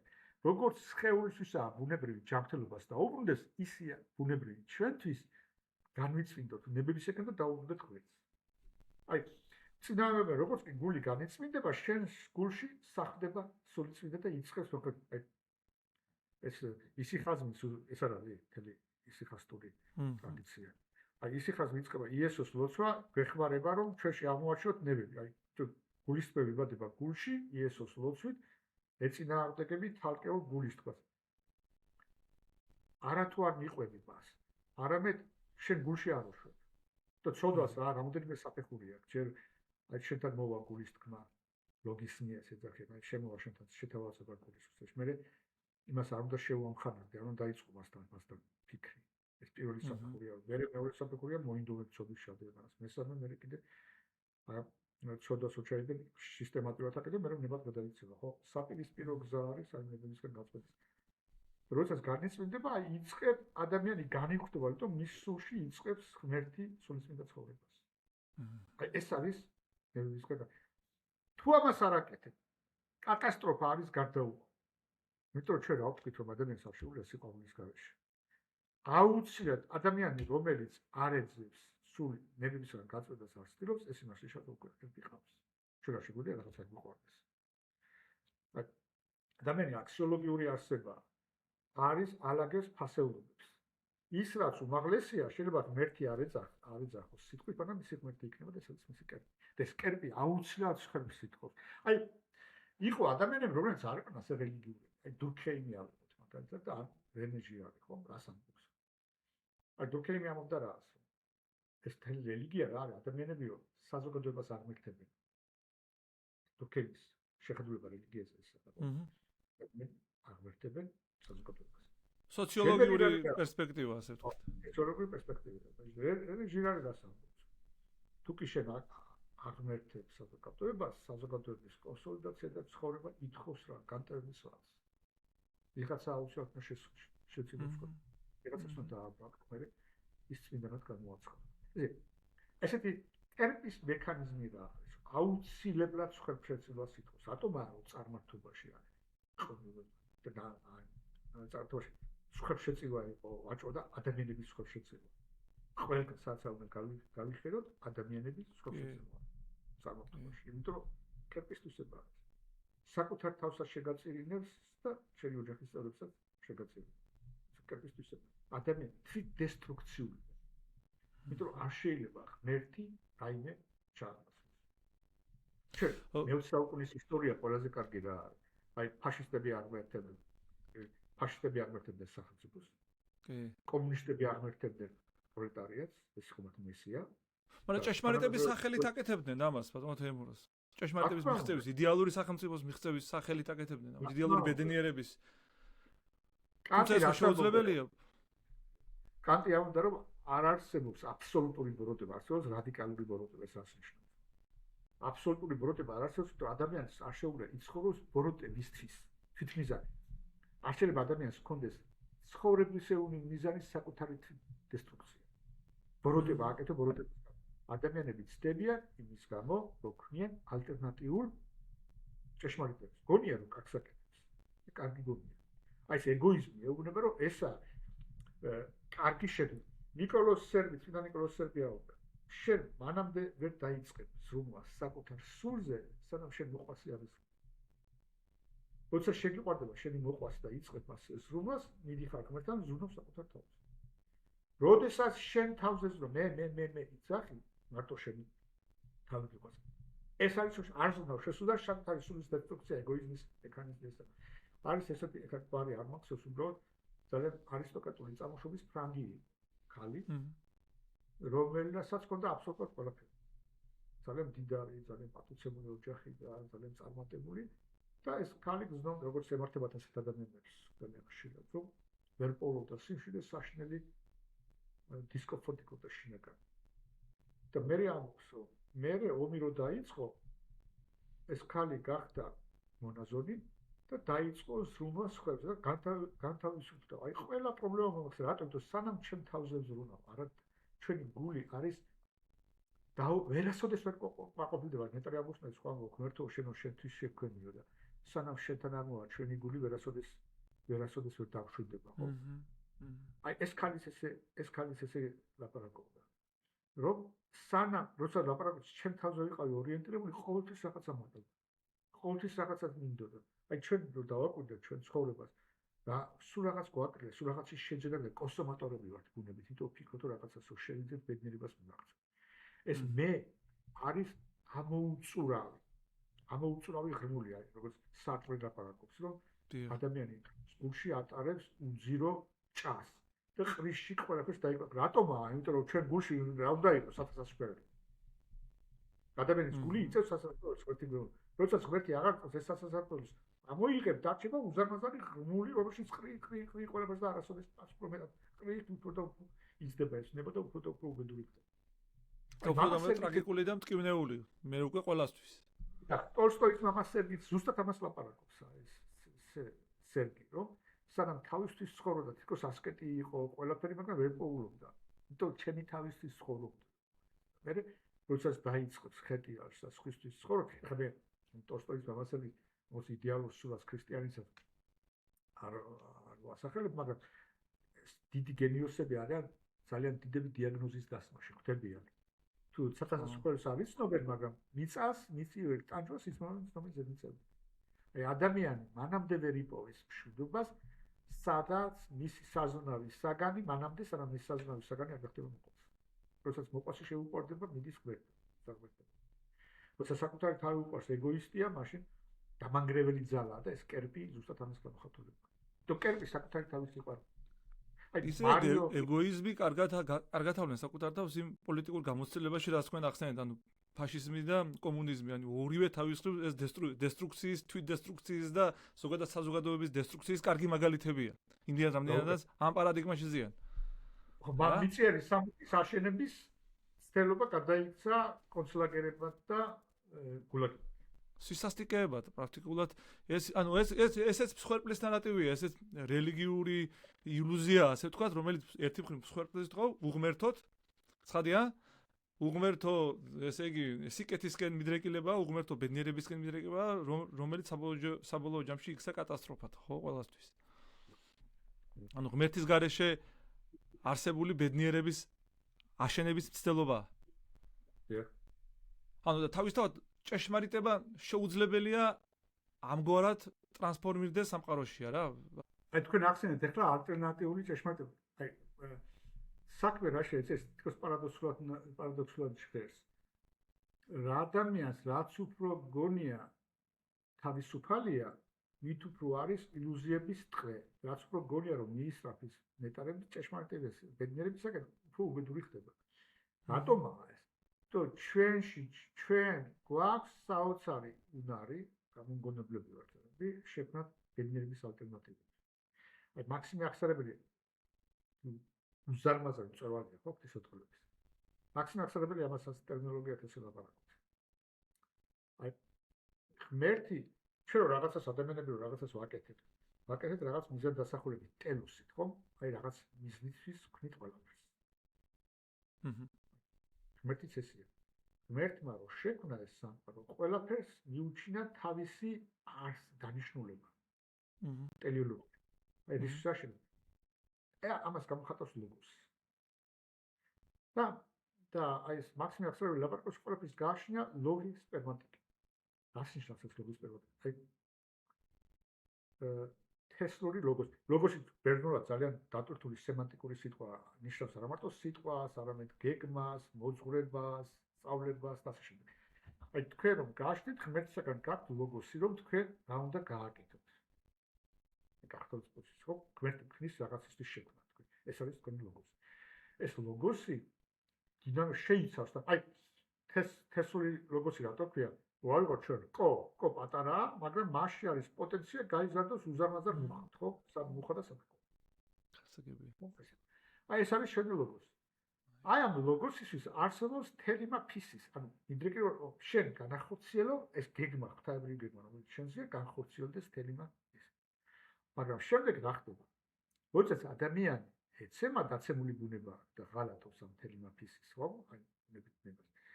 მერე იწყებს უკვე ლოგი ფანტასტიკების ქნილებას. აი ღმერთმა მოგწა ლოგოსი გეგმა, რომ ესე და ესე უნდა გააკეთო, ხო? მე დაცემული ადამიანი იგონებს ლოგი ფანტასტიკა. და ჩდება ვაკთან ტროპოსები, ანუ შენ როგორაც უნდა გევლოში, განახორციელება შეიძლება მისულიყავი ღმერთთან გართობილიყავი, შენ შექმნი რაღაც ახალი მიზნები და ამ ახალ მიზნებს მიზნები. ახალი ლოგოსი, ახალი საზრისი ჩადო ყველაფერში. აი, დაცემაში უკვე არის ეს. ადამს და ევას უთხრა ეს ხე არის სიკეთის და ბროტების შესაძლებლობა, ხო? ოღონდ ეხლა ჩამოვა. თუმცა სულიად გაემზადეთ. მაგრამ როცა სოდის დაეცა ევამ რა დაინახა რა კარგია საცქერად რა კარგია საჭმელად. აბსოლუტურად სხვა სასწრაფო ჩადენაში. შეუცვალა ლოგოს. აი როცა ადამიანი ეცემა და ნებიანი ხდება, ქმნის უამრავ ლოგი ფანტასტიკას. ანუ სხვადასხვა კონცეფციას ნეტარების, სიამოვნების, ბედნიერების და ასე შემდეგ. აი მარგინალიზაცია ხდება ჭეშმარიტების იდეის, ესე ვთქვათ, ხო? ხო. მოდის უამრავი ჭეშმარიტება. და ამ კონტექსტში შეიძლება გავშალოთ რელიგიათა სიმრავლის კონცეფცია, ბატონო თემურაზ, აი როგორ ამკვიდრებს საკუთარ თავს რელიგიათა სიმრავლე და ამ რელიგიათა სიმრავლეში ზოგადად თუ არსებობს ჭეშმარიტების მიღწევის პერსპექტივა. რა ფენომენია ზოგადად სიმრავლე. იმიტომ რომ სწორად არის გავრცელებული, მაგრამ ამას დავაზუსტებ საზოგადოებაში, რომ ასე ვთქვათ, რომ ეს ყველა რელიგია საბოლოო ჯამში ერთი მიზნისკენ მისწრაფის და მოკლედ რელიგიათა სიმრავლე ახლა მე არ მინდა ეს რაღაც ფაშისტური და რაღაც ესეთი ეგოისტური პერსპექტივა გამომიდოს, თუმცა ანალიტიკურად რო შევხედოთ რა, ჭეშმარიტება მტკიცდება თუ არა მრავალ რელიგიურობით. როგორც გავრცელებულია საზოგადოებაში. ძალიან კარგი კითხვა. ეხლა ჩვენ ორი უკიდურესობა უნდა ავიცილოთ. ეხლა თქვა რომ ყველა რელიგიაში აბსოლუტური სიცრუეა, ეს არ არის სწორი, იმიტომ რომ ამას თვითონ პატრიოტიკული ტრადიციაც უარყოფს, რომ აი მაგალითად იუსტინე მოწამე. და სხვა მამალი. აი ჩვენ ვახსენეთ ლოგოსი, ხო? აი თქვა კლიმენტი ალექსანდრიელი, თქვა იუსტინე მოწამე და ბევრი სხვები ლაპარაკობენ, რომ ხო არსებობს ლოგოსი. ჩვენ ქრისტიანებს გვაქვს უპირატესობა, რომ სრული ჭეშმარიტების თქო მე ლოგოსი განკაცდა ჩვენთან მოვიდა და გულობა. მაგრამ რომ სხვაგან ღმერთს არ მიუტოვებია სხვა ხალხები და იქ არის ლოგოსის აღშტილები. აი კლიმენტი ალექსანდრიელი იმასაც კი ამბობს, რომ აი ძველი ბერძნული ფილოსოფიას პროპედევტიკული ფუნქცია ჰქონდა, ანუ ქრისტესთან მიყვანების. ეხლა ყველა ფილოსოფიას აღარ აქვს ქრისტესთან მანამდე. ჰქონდა ეხმარებოდა ადამიანებს ქრისტესთან მისულიყავი. აი მართლა ჩვენ დავაკვირდებით ანტიკური ეპოქის ფილოსოფოსები. არისტოტელე იქნება პლატონი, სოკრატე, ჰერაკლიტე, სხვა კრიტიკები წარმართულ რელიგიურობას და პირდაპირ ამბობენ, ჰერაკლიტე უნდა ეს რელიგიაა. თქვენ გონიათ რომ იცვიდებით და ესო შოცირავთ და კიდევ კარგიო რომ ღმერთები არ გიცოლებენ იმას, რასაც გულით თუ დაიღუპებოდეთ, ხო? ამას პირდაპირ ლაპარაკობს. აკრიტიკებენ ეს ხალხი აკრიტიკებს ძველი რელიგიურობა არასწორი იყო და ჩვენ ვიცით რომ ძალიან რელიგიური ხალხი არსებობდა, ყოველთვის ელოდა სხვა ღმერთს, უცნობი ღმერთს. პავლე მოციქული რო ჩავიდა აეროპაგში ასე ლაპარაკებენ რომ თქვენო აი ეს საკუთარ უცნობ ღმერთებსო და მე მოვედი აი უცნობ ღმერთს ლაპარაკზე არ აკმაყოფილებდათ. ამან არტიკულაცია აი ეს წარმართობაში იყო ხალხი რომელიც ეძიებდა ჭეშმარიტებას. და აი ბერძნებისთვის ეს იყო თქვა ანტიკური ფილოსოფია სხვაგან ეს არის სხვა რელიგიები არის რომელიც ლაპარაკობს რა არის ნეობრივი რომ სხვას არ გაუკეთოთ ცუდი თქვა თუ უნდა იცხოვრო რომ ღმერთი არსებობს ადამიანი ეგოისტი არ უნდა იყოს ესე ჩვენ ერთი არ უნდა ვთქვათ რომ ყველა რაკის ქრისტიანობისგან განსხვავებულია რელიგია ის ყველა სატანისტურია და ყველა ბროტებისაა ეს არასწორია ეს ყველა რელიგიაში მეორე უკიდურესობა რა არის, რომ ყველა რელიგია თანასწორია. აი, არსებობს თქვა ადამიანებს აქვს ეს დისკურსი. ჩვენ ვიცით, რომ აი არსებობს ვიცით მაგიდა, თა, ცა, მაგრამ ყველა ხალხი აი ამ ერთ არსებულ რეალობაზე ლაპარაკობს სხვადასხვა სიტყვებით. სხვადასხვა ხალხი, სხვადასხვა ენა და სხვადასხვა კულტურა. კულტურული დამოკიდებულება რაღაც არსებული რეალობისადმი არის სხვადასხვა. ტერმინები სხვადასხვა, ენა სხვადასხვა, კულტურა სხვადასხვა. აი ამბობენ რომ რელიგიებიც ესე. ღმერთი ერთია, თუ თქვა ქრისტიანები ლაპარაკობენ, ღმერთი ერთია, თქვა შეიძლება, ხო? ერთია. მაგრამ ღმერთისადმი დამოკიდებულება, ანუ რელიგია ხო არის, აი კულტია, თქვა დამოკიდებულება ასე ღმერთზე ლაპარაკი, ინკულტურაცია, თქვა იმისა, ყველა ხალხში არის განსხვავებული, მაგრამ არსი ერთ და იგივე. აი ეს ფუნდამენტალური შეცდომა, ამაზე დიდი შეცდომა არ არსებობს. რატომ? რომ პირიქით ჩვენ გვაქვს ერთ და იგივე სიტყვები და ამ სიტყვებში სხვა რადიკალურად განსხვავებული შინაარსი. ბუდისტის ღმერთი საერთოდ არ არის. ეხლა შედის წარმატება, აი თქვა ჰიმალაიში გორე. იმათი ღმერთი, ჩვენი ღმერთი, ისლამის ღმერთი, იუდეველთა ღმერთი, განსხვავებული ღმერთი. ყველა ვლაპარაკობთ ღმერთზე, ანგელოზზე, სულზე, სულის უქტოებაზე, ადამიანზე, მაგრამ მასში რადიკალურად განსხვავებული შინაარსი. ჩვენი სიტყვები ხო კონტეინერებია, რომელსაც სემანტიკურად ვთვლით. არსებობს რელიგიური ტერმინოლოგია, რომელსაც ღმერთთან მივდივართ არის საკულტო, მაგრამ აი ამ სიტყვებში რადიკალურად განსხვავებული შინაარსი იდება. ჭეშმარიტება ერთია, სხვანაირად არ შეიძლება. იმიტომ რომ ჩვენ ვთქვით, რომ ჭეშმარიტება არის ლოგოსი. იესო ქრისტე. მე ვარ ჭეშმარიტი. ეს ერთია. ონტოლოგიური თვალსაზრისით არ შეიძლება ბევრი ჭეშმარიტება არსებობს. ჭეშმარიტება არის ერთი. უბრალოდ აი რელატივიზმი ჩდება, როდესაც შენ აღარ აქვს, როდესაც აღარ გწავს, აი როგორც პოსტმოდერნისტები არიან, აღარ წავთ ღმერთი, აღარ წავთ ეს ობიექტური რეალობა, ამიტომ აღარ ენდობიან მეტანარატივებს და ჭეშმარიტება დაყავთ რაზე? ინდივიდუალურ ინტერესებზე და რას გეუბნებია? შენ თუ არ აღიარებ ჩემ ჭეშმარიტებას, ჩემ წინააღმდეგ მიდიხარ. ეს რა თქმა უნდა ესე არ არის. ხო, მრავალფეროვნება არსებობს ინტერესებისა, მაგრამ ჭეშმარიტება. მე მაგალითად ვქვა, აი როგორ შეიძლება ყველა რელიგია ერთ და იგივე იყოს? მე მწამს იესო ქრისტეს. აი მუსულმანი ლაპარაკობს, თქვა, ან იუდეველი ლაპარაკობს. იუდეველობაზე გულისხმობ, აი მეორე ტაძრის შემდგომ დაბინისტური. ესენი ხო პარალელური რელიგიები არა. ესენი არიან ქრისტიანობის წინააღმდეგ მიმართული. რა აზრი? მე არ ვატარებ მუსულმანს, იუდეველს ამ რელიგიურობას უბრალოდ რას ლაპარაკობ. თუ მე ქრისტიანი ვარ, ეს იმას ნიშნავს, რომ უნდა ვთქვა, რომ ისლამში და იუდაიზმში ნაწილობრივი ჭეშმარიტებაა და არასრული. მარტო დამახინჯებაც არის. ჩვენ ქრისტიანობა გვასწავლის, აი პლატონიზმზე ქრისტიანობაც გვასწავლის. ბოროტება არის სიკეთის ნაკვლევარება. სიკეთის ნაკვლევა რაც ნიშნავს, რომ რაღაც სიკეთის ნაწილი არის, რომელიც მიიჩნევა მთლიანად. აი მაგალითად მუსულმანი ამბობს, რომ ღმერთი ერთია, ვეთანხმებით, რომ ღმერთი ერთია. მაგრამ მე ჩვენ რომ ლაპარაკობთ, რომ ღმერთი სიყვარულია და სიყვარული გულისხმობს, აქ ეს ღმერთის თვისება არსებითი. რომ ის სიყვარული გულისხმობს სამგვამოვნებას. თუ შენ გიყვარს და გიყვარდეს რაღაც ობიექტი. ეს სიყვარული არის მარადიული. ღმერთი არ შეიძლება გაგხვდარიყო მოყვარული, მას შემდეგ რა შესაქმე შექმნა დროში. შენ არ იყო სიყვარული არ ქონდა, მე გახდა. ხო, ეს არ შეიძლება. ღმერთი იყოს სიყვარული მარადისობაში, აკი მარადისობაში იყოს სიყვარული, ღმერთში უნდა არსებულიყო არაერთი მინიმუმ 2 ჰიპოსტაზი. მე არ თეოლოგია ხარ, რომ ეს სისწრული ამ სიყვარულისა სამებაშია. ამას უკვე იუდეველი აღარ ყვი. ისა მუსულმანი აღარ. აი მუსულმანი პატივსცემს იესო ქრისტეს, ღვთისმშობელ მარიამს. ღვთისმშობელი მარიამი და იესო ქრისტე უფრო მეტჯერაა ახსენები ყურანში, ვიდრე მუჰამედი. მაგრამ თვლიან რომ ის წინასწარმეტყველია, უარყოფენ იესო ქრისტეს ჯვარცმას. ის გამოც იესო ქრისტე დედამიწაზე მოვიდა, განკაცდა და გამოგვიხსნა, ამას არ აღიარებს. როგორ შეიძლება? აი ეს აღნიშნულში მე მივიჩნე, რომ ისლამი არის ჭეშმარიტება ისევე როგორც ქრისტიანობა. და ჩვენ დავთქვით, რომ აბსოლუტური ჭეშმარიტება გამოცხადებითია ისლამის ლაპარაკობს, მე გამომიცხადავ, მაგრამ მისი გამოცხადებითი ჭეშმარიტება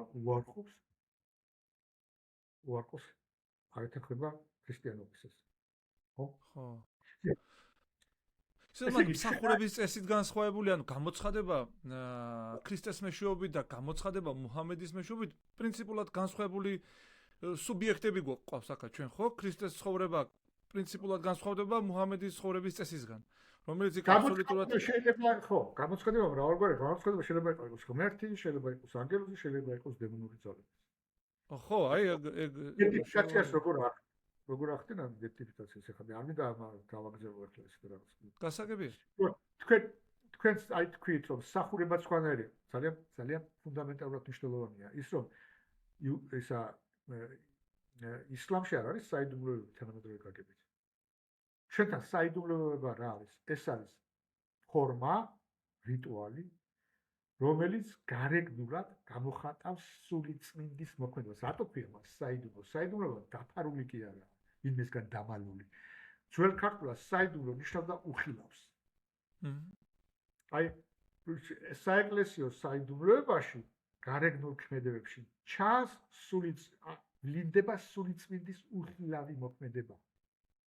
ჩვენ ეკლესიაში მისთვის მივდივართ, რომ ღმერთთან ვიყოს ახლოს, ხო? აი ღმერთი ხო არ მოვიდა მარტო 12 იუდეველისთვის, რა?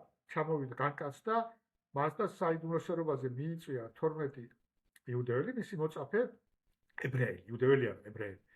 და უთხრა, აი მიიღეთ ჩემი სისხლი და ხორცი ჭამეთ, ხო?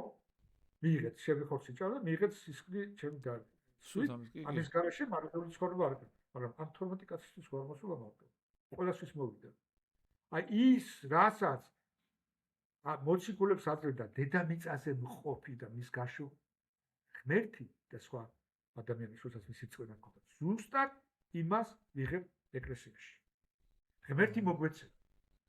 ღმერთი აი იესო ქრისტე ღმერთია დედამიწაზე დადის და ზოგი მიდის მასთან როგორც ჩვეულებრივი ადამიანთან და ვერაფერს ვერ იღებს. ზოგი მიდის რწმენით და იკურნებია. აი ევქარისტიაც ესეა.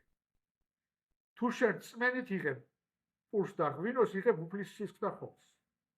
თუ არა გაქვს რწმენა შეხვა, შეიძლება ეზიარო, მაგრამ არ აკეთო. ხო, ანუ რიტუალის დონეზე არ უნდა დარჩე, შიგნით უნდა შეხვიდეს, სიცოცხლე უნდა იგრძნო. ეს დინამიკა, რაც ქრისტიანობას აქვს თავისი არსით. თუმცა ძალიან საშიშია სხვათა შორის ჩვენ რიტუალსა და ლიტურგიკას შორის განსხვავება არ აქვს სამწუხაროდ. ხო, ჩვენ რიტუალურ დონეზე ვრჩებით საეკლესიო მსახურებაში, თუმცა ვერ შევდივართ ლიტურგიკულ მსახურებაში, რაც არის უკვე ცოცხალი ურთიერთობა, ცოცხალ ჭეშმარიტებასთან და ცოცხალ ღმერთთან. დიახ, აი ამაზე გადავიდეთ თუ გინდათ ეხლა. ერთ რომ დავამთავრე. ისლამს ეს არა. აი ეს ჩვენ რას ვამბობთ რომ ღმერთ ქრისტიანობის არსი რა არის? ღმერთი გეუბნება რომ ჩემ თავს გაძლევ თლიანად. ჩვენ აი საოცარ პარადოქსულია. მაგრამ ეს ქრისტიანობა გეუბნება რომ შენ გეძლევა მთელი ღმერთი. აი იობის წარმოგიდგენთ იობის ისტორია როგორია. იობი სვამდა ყველაზე ფუნდამენტალურ ეგზისტენციალურ კითხვებს და სვამდა პოზიციიდან. იყო გულსფერზე გულსფერი, ხო? შეიძლება და სხვა რაღაც ეს იყო ყველაზე უბედური კითხვა. სვამს კითხვებს და რაღაცა ის საოცარი რაღაცა ხდება. ეს კაცი სვამს კითხვებს ღმერთო რატო ვარ ასე რა და ღმერთი პასუხობს კითხვებით ესე. რატო ხდება ესე? პასუხს კი არ აძლევს. არამედ თავის თავს აძლევს. იობი რას ამბობს რომ სიტყვით შენ უნდა ეხლა გიხილე, ხო? კი. თელია ძველათმაში კი მინიშნება იყო ამისა რომ ქრისტიანობის არსი გამოიხატება იმაში რომ ღმერთი ეძლევა ადამიანს, ეს ეძლევა საიდუმლოებები. ის არა აქვს. ეს ადამიანურად შექმნილი შეվածყვეტია. ანუ ისლამი გამოდის ცოტა ნაციონალური ტიპის რელიგია განსხვავებით ქრისტიანობისგან, რომელიც უნივერსალურია. გეტყვით ახლა. აი იგივე არ არის მეორე ტაძრის იუდაიაში. იქაც საიდუმლოებები აღარ არის. ისა მეჩეთი და სინაგოგა არ არის ეკლესია. იქ საიდუმლოებები არ აღესრულება, ეს არის სკოლა. იკრიბებია, იქ რათა წაიკითხო წინა წერილი, განმარტონ და იქადებოდა. საიდუმლოებები აქ და იმიტომ საიდუმლოებებში ღმერთი მოგვეცემა. შენთაგან შენ და შენ წირველი. ჩვენ აი შმემანი ამბობს, რომ ადამიანი შექმნილია როგორც ლიტურგიული არსება, როგორც დედა. ხეხართ ახალი სამდელოება, საზეპუროერიო, ხო? გელაპარაკებთ ემოციური რას ნიშნავს ეს? ადამიანი შექმნილია იმისთვის, რომ ღმერთისგან მოცემული სამყარო მიიღოს მადლიერებით და დაუბრუნოს ღმერთს. ევქარისტია მას ნიშნავს. ამის გაკეთება შეიძლება მხოლოდ ლიტურგიაში. ჩვენ მოგვეცემა ღმერთი და ყველაფერს უბრუნებთ ღმერთს ლიტურგიით. აი ეს არ არის არც ისლამში, არც იუდაიაში, როცა ტაძარი აღარ აქვს. ისე მათი რელიგიური ცხოვრება ნაკვლევანია და არც ჭეშმარიტებაც არ აქვს. იმიტომ რომ რა ვთქვი შესაბამისად ჭეშმარიტება მოგეცემა უფალთან პიროვნული ოსტასური ურთიერთობა. ისე არ აგიქნებოდეს ეს არა საშუალება მაგათ არა. მან მონოთეისტურ რელიგიებში, ანუ იუდაიზმში და ისლამში ღმერთი ამ შემთხვევაში პიროვნება თუ აქვს გაგებული, განსხვავებით ქრისტიანობისგან. ქრისტიანობაში ცალსახაა. რომ ღმერთი იპოსტასურია, მაგრამ აი ისლამში არ მე მგონი, ხო? იცით რა, აი ეს საინტერესო კითხვა ხარ. იუდეოლებთან არის ეს. მე დაამახინოს, ეხლა ძველ ახმაში პიროვნებაა ღმერთი, მაგრამ შემდეგ როდესაც აი მეორე რაბინისტურ იუდაიზმში იქ არის ეს იაშკარად ღმერთი პიროვნება, იმიტომ რომ მე კაბალა შეიჭრა და ენცოფებზე დაიწყეს ლაპარაკი და რაღაც ისეთი აი ძალიან ისტორიის სწავლებები აქვს. მე იმას ავლაპარაკობ, რომ ეხლა თანამედროვე იუდეოლს ასეც არ წამსო იესო ქრისტე, რომ ღმერთი პიროვნული ეს არა. არ არის. თალმუდში თქვენ შეიძლება ნახოთ პარალელური მოძღვრები, ღმერთი პიროვნულია, ღმერთი არის პიროვნული, თქვა სული უკტავია, სული მოკვტავია, ამაზე კამათობდნენ ფარისევლების და სადუკეველების იესო ქრისტეს. ეს აღარა. ეს კი ბატონო. ისლამში თავიდან პიროვნების ცნებაც არ ქონდათ რაღაცა. სიტყვა პიროვნება ეტიმოლოგიურად მოდის ბოდიშევსკის ლატერაკისგან. აი პატარა ბავშვი რომელიც რაღაცებს არ გოს წესებს თამაშობს ეშმაკობს. აი ჩინელებთან ინდივიდუალიზმი და რაღაც წესრიგის დარღვევას უკავშირდება რაღაცნა. ეს პიროვნების ტერმინის შექმნა ქრისტიანობამ შემოიტანა. აი აბადოკიელმა მოვება შექმნეს პიროვნების ნამდვილი კონცეფტი, რომელიც მანამდე არ იყო, ამიტომ ეს პრობლემურია. მაგრამ ეხლა რომ გამოვიდეთ და თქვათ, რომ ღმერთი არ არის პიროვნება, თქვათ ისლამში და იუდაიზმში, რა თქმა უნდა, არასწორია. არასწორი. შეიძლება ეს ქრისტიანობის გავლენაცაა ისლამში, რომ აი თქვა ალაჰი პიროვნულია, თუმცა იქ ამაზე აშკარად სწავლება არ არის. ამის უარყოფა ხარ თქვა, რომ ისლამს პიროვნული ღმერთი არ აყავს, ეს არასწორი. თქვენ რაღაცა გკითხეთ, ხო? ეხლა ნახეთ, ეს რატო არის მნიშვნელოვანი? თქვენ დამისვით კითხვა, რომ თქვით რომ რაღაც პოლიტიკურია, ხო, ისლამი და ესეთი რაღაც. ხო, ეს ნაციონალური რელიგია ჩამოყალიბდა საბოლოო ჯამში. ინტერესები ესე ქონდა. არა, ნაციონალური უფრო პოლიტიკური ალბათ, არა? მაშინ პოლიტიკური ინტერესებით. ხო, ნაციონალი, ამას ვიტყვით, ნაციონალური განვასხვაოთ მაშინ, ხო. იუდაიზმში და ასე ნაციონალური კატეგორიებით არ ლაპარაკობს ისე უმი არის, ეს არის რელიგიური ერთობა. ესე იგი ეთნიკური და ნაციონალური კატეგორიები ავთენტური ისლამში არის. ეხლა საქმე რა შეიძლება? აი თქვით რომ ღმერთი არის პიროვნება. ისლამი, იუდაიზმი და ქრისტიანობა ეფუძნება რას? ძველი ახნის წინაწერი შესაქმნეს. თუ ნორმალურად კითხულობ შესაქმნეს, იქ არის ღმერთი არის პიროვნება.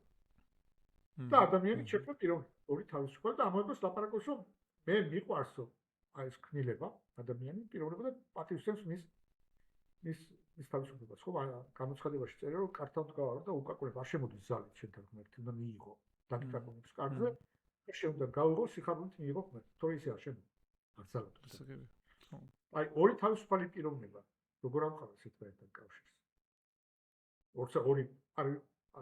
ორი პიროვნება თავისუფალი ცემს პატივისმეორ. ხელშეკრულება და რათა გათვალისწინებული იყოს ორივეს ინტერესები, ხო ესე? აი ძენ აღქმა მას ნიშნავს ზოგ ქართულად. ღმერთი უდევს აღქმას თავისუფალს, მე ჩემ თავზე არ გახ, ჩემ თავს არ გახმე. აი თუ კი ამ პირობებს დაიცა, ჩემს ცნებებს, შენ მოგეცემა ყველაფერი სიკეთე. აი ეს არის აღქმა.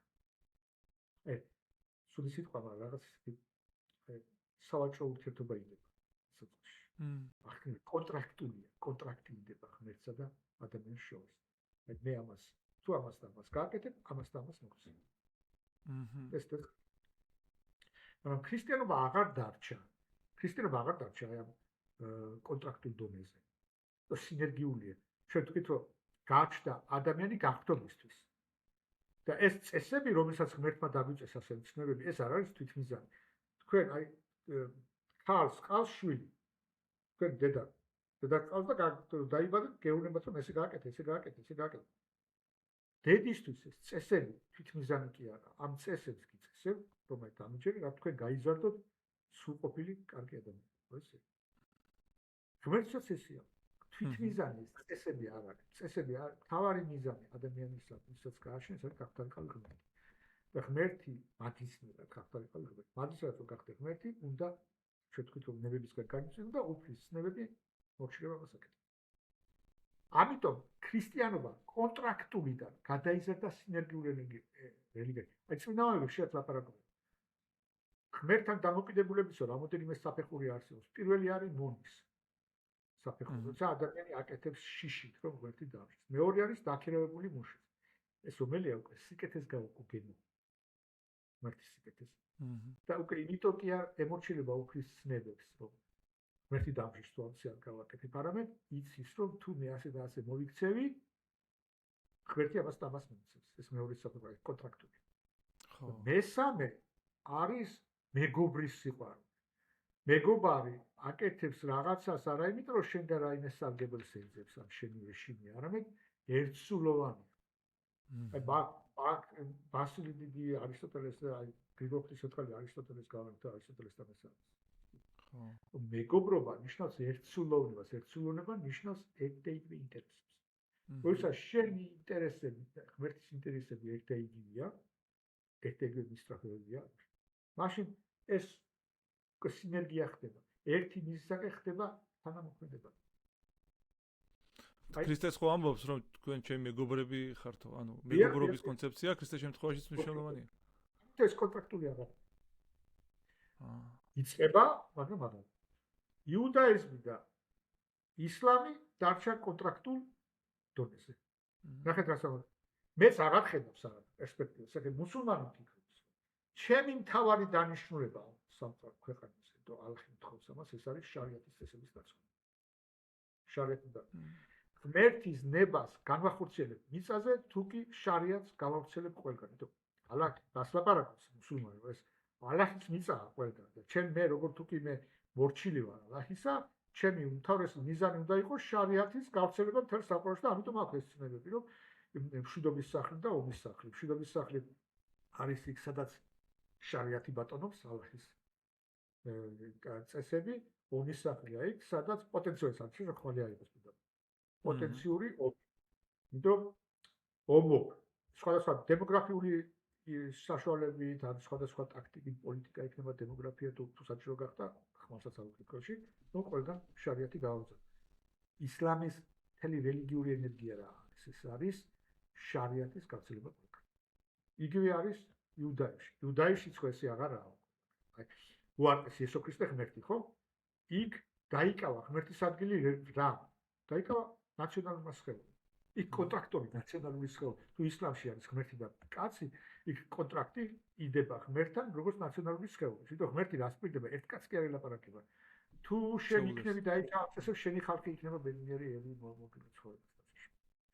და ეს იუდეველი რას ფიქრობს, რომ აი ღმერთის საქმეს ამ კონტრაქტის საქმეს განახორციელებს პოლიტიკური ელიტა. მესიას არ არის, მაგათი მესია პოლიტიკური მეფე, ძლიერი, რომელიც მოქმედებს ღმერთის სახელით. ამიტომ ლაპარაკობენ ახალი წესრიგი, პოლიტიკური ელიტა უნდა გახდეს აი ეს პოლიტიკური და ფინანსური ელიტა, იუდაიზმის კანონებს უნდა დაემორჩილონ, ხო? იმიტომ ეს რელიგიას ლაპარაკობს. ზე, ისი თქვა მინდა, ორივე შემთხვევაში, რასაც ფოგენელი ლაპარაკობდა პოლიტიკურ რელიგიებს ახსენებდა. რელიგია ხდება არა იმდენად შენი შინაგანი გარდაქმნა, ფერის ცვალება, ტრანსფიგურაცია, არამედ ექსპანსია ღვთაებრივი წესების. რაც დაარქვევა შარიათი იქნება თუ მოშეჯული და განსხვავება. მათი რელიგიური მიზანი არის რა? ახალი წესრიგი. ეს ახალი წესრიგი არის რელიგიით ინსპირირებული. იქნება ეს შარიათი თუ იქნება ეს მოსეშჯული. ამიტომ არის ეს კონფლიქტი შედგება. იმიტომ რომ ორი კონკრეტული დაპირისპირებული წესრიგია. თქმა უნდა. ერთი იუდაიზმის და ბრძოლი ამათი არის ჯიჰადი, მეორეს აკეთებს პოლიტიკური ელიტა. ქრისტიანებისთვის ესე არის. თუ ქრისტიანობა ქრისტე მოთქვა რომ მიეცი კეისრისა კეისარს ღვთისაღმერთს, ეს რას ნიშნავს? შენ რომ მიდიხარ სხვა კულტურაში, აი მაგალითად მე ვარ ქრისტიანი და მართლმადიდებელი და მოხდი სხვა ქვეყანა, აი პროტესტანტულში თქვა. ქვეყანაში, ან კათოლიკურ ქვეყანაში, ან სხვა ეს ქრისტიანის ლოგიკა როგორია? მე ღმერთი ითხოვ შემგან ჩემს სულიერ სრულყოფილებას. სულიერ გარსს. ამიტომ ეს ყველგან რჩება, ეს არის გეოგრაფიულად. გეოგრაფიაზე დამოკიდებული ყველგან ღმერთს უნდა მიცე ღმერთის. მაგრამ კეისარს უნდა მიცე კეისრის. კეისრის საქმე არის წესრიგი. ეს წესრიგი, როცა მყარდება ხელისუფლება და ამყარებს ეს წესრიგი არის ინსპირირებული გარეგანი წესრიგი, ეს იქნება იუდაიზმისგან, იქნება ინსპირირებული ბუდიზმისგან, მუსულმანებისგან, თუ ამას შეცვლილობა არ აქვს. კეისარი ეს წესრიგი ჭირდება ყველას ქრისტიანებთან და ქრისტიანებთან და ემორჩილები კეისარს წესრიგი გადასახადებს და ემორჩილები კანონით. პავლე მოციქულის ლაპარაკობს და ემორჩილეთო ხელისუფლებას ღმერთისა. თუ ხმალი კიდე რატომ რომ შენ ბოროტება არ შეძნო შეგეშინდეს ეს ყველა შეიძლება. ამიტომ როდესაც მიდიხარ ამბობ, აი მე წავედი საფრანგეთში. ცხოვრობ, ხო? იქ ეს ფრანგული კულტურა, ფრანგული წესები შექმნილია მაგათგან. თუმცა დავემორჩილო. და ჩემს სულზე უნდა ვიზრუნო მართლმადიდებელი ეკლესიაში. ნამდვილად. მუსულმანის ლოგიკა სხვა. მუსულმანი როცა მიდის თქვა ცხოვრობს საფრანგეთში, ფიქრობს რომ აი ეს საფრანგეთის მიწა, ეს ფრანგების კი არა, ალაჰისა. ხო. აქ უნდა იყოს ალა. ამიტომ მე ცხოვრობ საფრანგეთში, თუ კი მოწმობ ხარ. ეხლა ეს ძალიან სქემატურია. არ შეიძლება ყველაზე კონკრეტულად და ყველა მუსულმანის გაიგივებას განოლაპარაკოთ სულზე, ხო? შეხვედრა, კრიტიკებს მუსულმანებს. თქმა უნდა, მეთოდებზე გავრცელების სიტყვი, ანუ რელიგიური რწმენის. მაგრამ ერთ ჩაგეკითხებით, ეხლა იქ ჩვენ რო წინა იმას დაუბრუნდეთ, თქვენ რო საფრანგეთის კონტექსტი ახსენეთ, ახლა მაგალითად რომ იყვნენ, მან ეს არ ნიშნავს, ესე იგი, სახელმწიფოს წესების გათვალისწინება არ ნიშნავს მისიონერული პასუხისმგებლობის არაღებას საკუთარ თავზე, როგორც ქრისტიანის. ანუ აქ მისიონერობა არ წყდება, იმიტომ რომ სხვა კულტურაში ხარ. არა. სიტყვიერი მისიონერობა. შეიძლება, არა. ყველა ქრისტიანი მოწოდებულია, ცნებითად არის მოწოდებული რომ მისიონერი იყოს. და უფალი რას ამბობს, რომ უსწოდავთო, იმიტომ რომ თქვენი საქმებით შეურაცხყოფენ მობენ უფალს. იცხოვრე წმინდა, რათა შენი ცხოვრების გამო გამდიდდეს უფალი. ეს შენი მოვალეობაა. პავლე მოციქული რას ამბობს, რომ აი ეს საკერპავის თავისთავად არაფერი არ არისო, მაგრამ არ შევჭამ მასო რომ ჩემი ძმა არ დავაბრკო, ხო? ჩემი მოყვასი. შენი მოვალეობა იცხოვრო ისე რომ შენს გვერდით დგომი ადამიანი არ დააპყრო პირიქით. პირიქით უნდა ქრისტესთან მიიყვარო. ამიტომ იყო რომ მართლმადიდებლობაში ეს მისიონერობა არ იყო ასე ვთქვათ პროფესია. ადამიანი ქადაგებდა ღვთის სიტყვას თავისი ცხოვრებით. აი როგორც სერაფიმ საროველი ლაპარაკობს, იცხოვრე საკუთარი თავი და დაინახავ რომ ათასობით ადამიანი ცხოვრდება შენს გარშემო. ყველაზე კარგი მისიონერობა ეს არის გულწრფელი ქრისტიანობა და ცხოვრების წესი. ამის მოვალეობა ყველგანაა. ყველა ადამიანს არ აქვს უფლება ადგეს და ქრისტე იქადაგოს სიტყვიან. ამას კომპეტენცია ჭირდება და ცხოვრება. აბსოლუტურად, აბსოლუტურად. მაგრამ შენი ცხოვრებით ვალდებული ხარ ქრისტე იქადაგო. შენი მოვალეობა რა არის? როცა შენს წინაშე ქრისტეზე ლაპარაკობენ, თქვა შენს რელიგიაზე არასწორად, გაეცი პასუხი. აი როცა შენ შეგეკითხები და ქრისტიანობას აკრიტიკებენ. თქვა იესო ქრისტეს შორს ლაპარაკობენ, რომ რატო შეგეკითხებიან, შენ პასუხი უნდა გასცე პატრიოტული გეოგრაფია. მაგრამ ყველა ადამიანს ხო არ აქვს უფლება, ეხლა მე თქვა უამრავ ადამიანს აქვს თვით იდენტიფიკაცია მართლმადიდებელი ვარო, მაგრამ დაიწყოს ჩავიდეს საფრანგეთში და ყველა მისიონერი გახდეს ყველა მართლმადიდებელი კათოლიკოსი.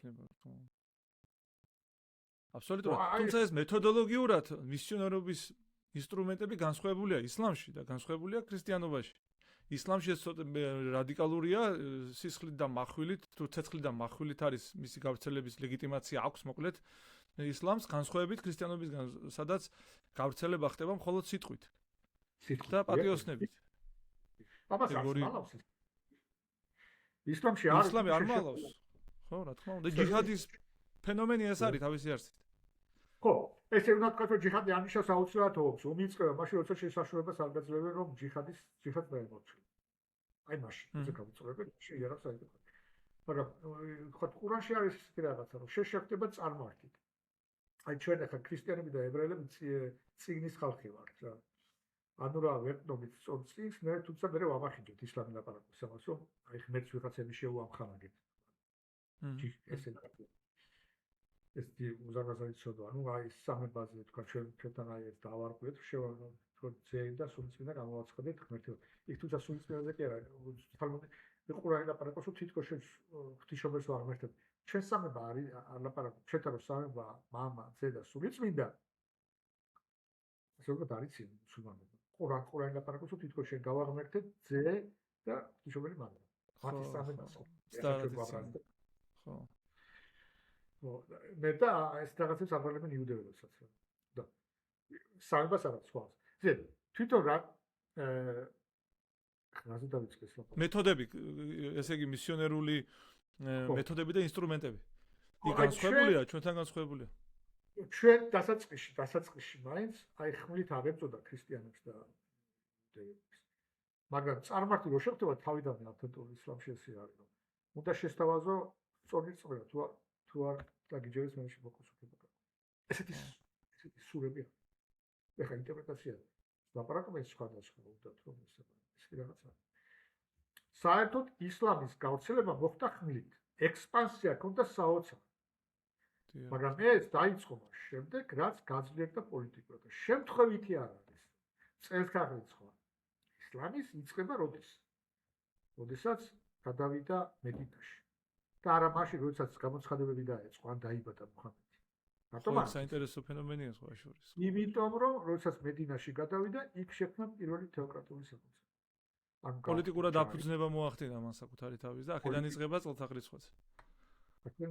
განსხვავებით ქრისტესგან, ქრისტეს შობიდან ვიწყებ ჩვენ წელთაღრიცხვაც, მაშინ როცა მან პოლიტიკური აქტი არის განსაზღვრელი წელთაღრიცხვის. აქ ჩვენთან ღმერთია თავად პიროვნება. ღმერთია. ხო. ძველახმაში ეს არის სამყაროს შექმნა ბუნებრივია. სამყაროს შექმნა სამყარო, ველი ახმა იწევს წელთაღრიცხვას, ჩვენ ლაპარაკობთ, ყველაზე დიდი ცვლილება სამყაროში მოიტანა განკაცება, ახალი ქმნილება. შეცვალა მთელი ქმნილება, ხო მანვე ესე ლაპარაკობ. ხო. ღმერთის განკაცებამ შეცვალა ღმერთი შემოვიდა სამყაროში. ეს ყველაზე ფუნდამენტალური მომენტია ამ სამყაროს არსებობაში და აქედან მიწყებთ ახალი ცხოვრება, ქრისტემ დაგვაწყებინა ახალი ცხოვრება, რა კი ახალი ცხოვრება, ახალი ათვლის წელთაღრიცხვა. კი ბატონო, კიდევ ერთი კითხვა, ჩვენ ბოლოსკენ წავალთ, მაგრამ აი ეს აუცილებლად უნდა განვიხილოთ ეს საკითხი. თანამედროვე მეცნიერებისა და რელიგიის ურთიერთმიმართება, აი ჭეშმარიტებაზე რა ხამსაუბრობს, მათაც ამ შემთხვევაში მეცნიერებასაც, ის მეცნიერება სხვა მეცნიერებაც სციენტიზმი, რომელიც გაბატონებული იყო მე-20 საუკუნის ბოლოს დაუშვათ, ამბიცია ჰქონდა მას ჭეშმარიტება აეხსნა სამეცნიერო ინსტრუმენტებით. და ამას მოყვა მერე ცნობილი, ესე იგი, მეინსტრიმში ყოფი მატერიალიზმი და ათეიზმი, ხო, რომლის ბევრი, ესე იგი, წარმომადგენელი ვიცი ჩვენ თანამედროვეობაში ცოცხლები არიან ისინი, დოკინსის სკოლა, ესეთი ცნობილი სკოლა, რომელიც პრაქტიკულად ეყრდნობა სციენტიზმის ავტორიტეტს, ხო? და რამდენად არის შესაძლებელი ზოგადად თეოლოგიური პერსპექტივიდან ჭეშმარიტება, ესე იგი, გამოითქვას სამეცნიერო მეთოდებში, ინსტრუმენტებში ან მისი საშუალებით. ძალიან კარგი. ჩვენ ერთმანეთთან უნდა გამოვსკოთ მეცნიერება და სციენტიზმი. აი. მეცნიერება და სციენტიზმი აქვს პროტეზი რომ მეცნიერება და მეცნიერულია, ესე არ არის. იდეოლოგია უკვე სხვა. იმიტომ რომ აი მეცნიერება, ეს ზოგადად სახელი მეცნიერება არსებობს მეცნიერების დარგი, ქიმია, ფიზიკა, ბიოლოგია და შე. ყველას აქვს თავისი შემოსაზღვრული სფერო. აქვს თავისი მეთოდოლოგია, ყველა მეცნიერების დარგს თავისი მეთოდოლოგია. მეცნიერება მით განსხვავდება ჩვეულებრივი ცოდნისაგან. ну გადამოწვევად ცოდნას იძლევა ინფორმაცია, რომელიც გადამოწვევად და ჭეშმარიტების დადგენა ხდება ექსპერიმენტით, მეთოდოლოგიით. ყველა სხვადასხვა დარგში სხვადასხვა მეთოდოლოგია. მეცნიერება სწავლობს ის, რაც ემპირიას ეფუძნება, ემპირიულ მონაცემებს, ხო? ექსპერიმენტებს, კანონებს ადგენენ. და სხვა ჭეშმარიტებას ეძებს. მეცნიერება ეძებს ობიექტურ ჭეშმარიტებას და არა აბსოლუტურ ჭეშმარიტებას. ობიექტური ჭეშმარიტება ნიშნავს, რომ ადამიანები შექმნილია. ჩვენ შეიძლება არსებობდეს მთელი კულტურები, ძალიან განვითარებული უაღრესად დახვეწილი, მაგრამ მეცნიერება არ გქონდეს. მეცნიერება არტეფაქტი, ერთ-ერთი კულტურული არტეფაქტია. ეხლა მე თუ არა მაქვს ეს ქრისტიანობამ გამოიტანა. კიდევ მეორე, შეიძლება არსებობდეს უზარმაზარი ცივილიზაციები, რომელსაც არ ქონდა მეცნიერებას. თუ არ ქონდათ მეცნიერული მეთოდები, აი თანამედროვე პარადიგმა, რაც არის დასავლური ევროპული მეცნიერების. აბსოლუტურად. მაგრამ მეცნიერება ერკვევა ჩვენი ფიზიკური რეალობის აი ყველა ცალკეული მეცნიერება ცალკეულ ნაწილზე აღმოაჩენს კანონზომიერებს ერთმანეთთან აკავშირებს ლოგიკურად და მეცნიერული კანონებით სხვადასხვა მეცნიერებებს.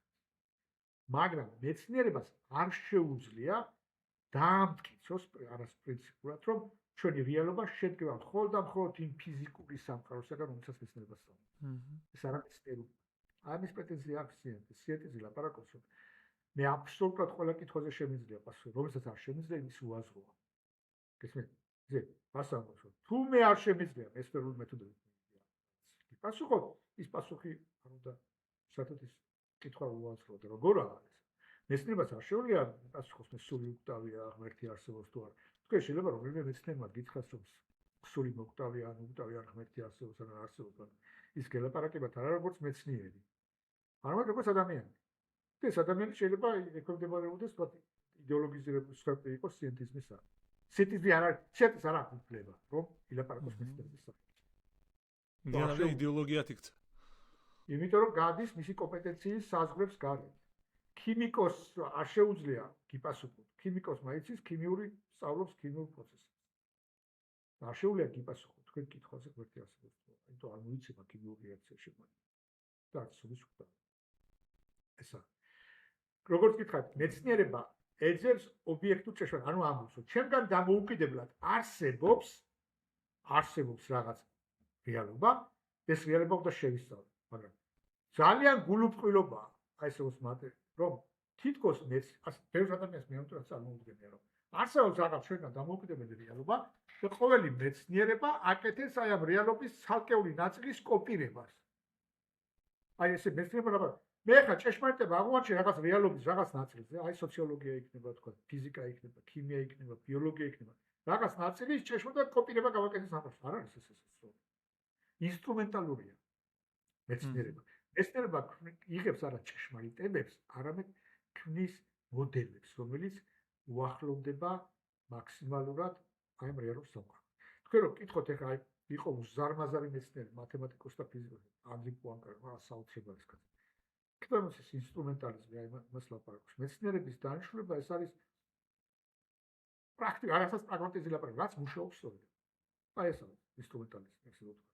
ის მეცნიერული თეორია, რომელიც გვაძლევს შესაძლებლობას სწორად გავთვალოთ, სწორად ვიცინასწავლოთ რაღაც ბუნებრივი პროცესები, ის მეცნიერული თეორია არის სწორი.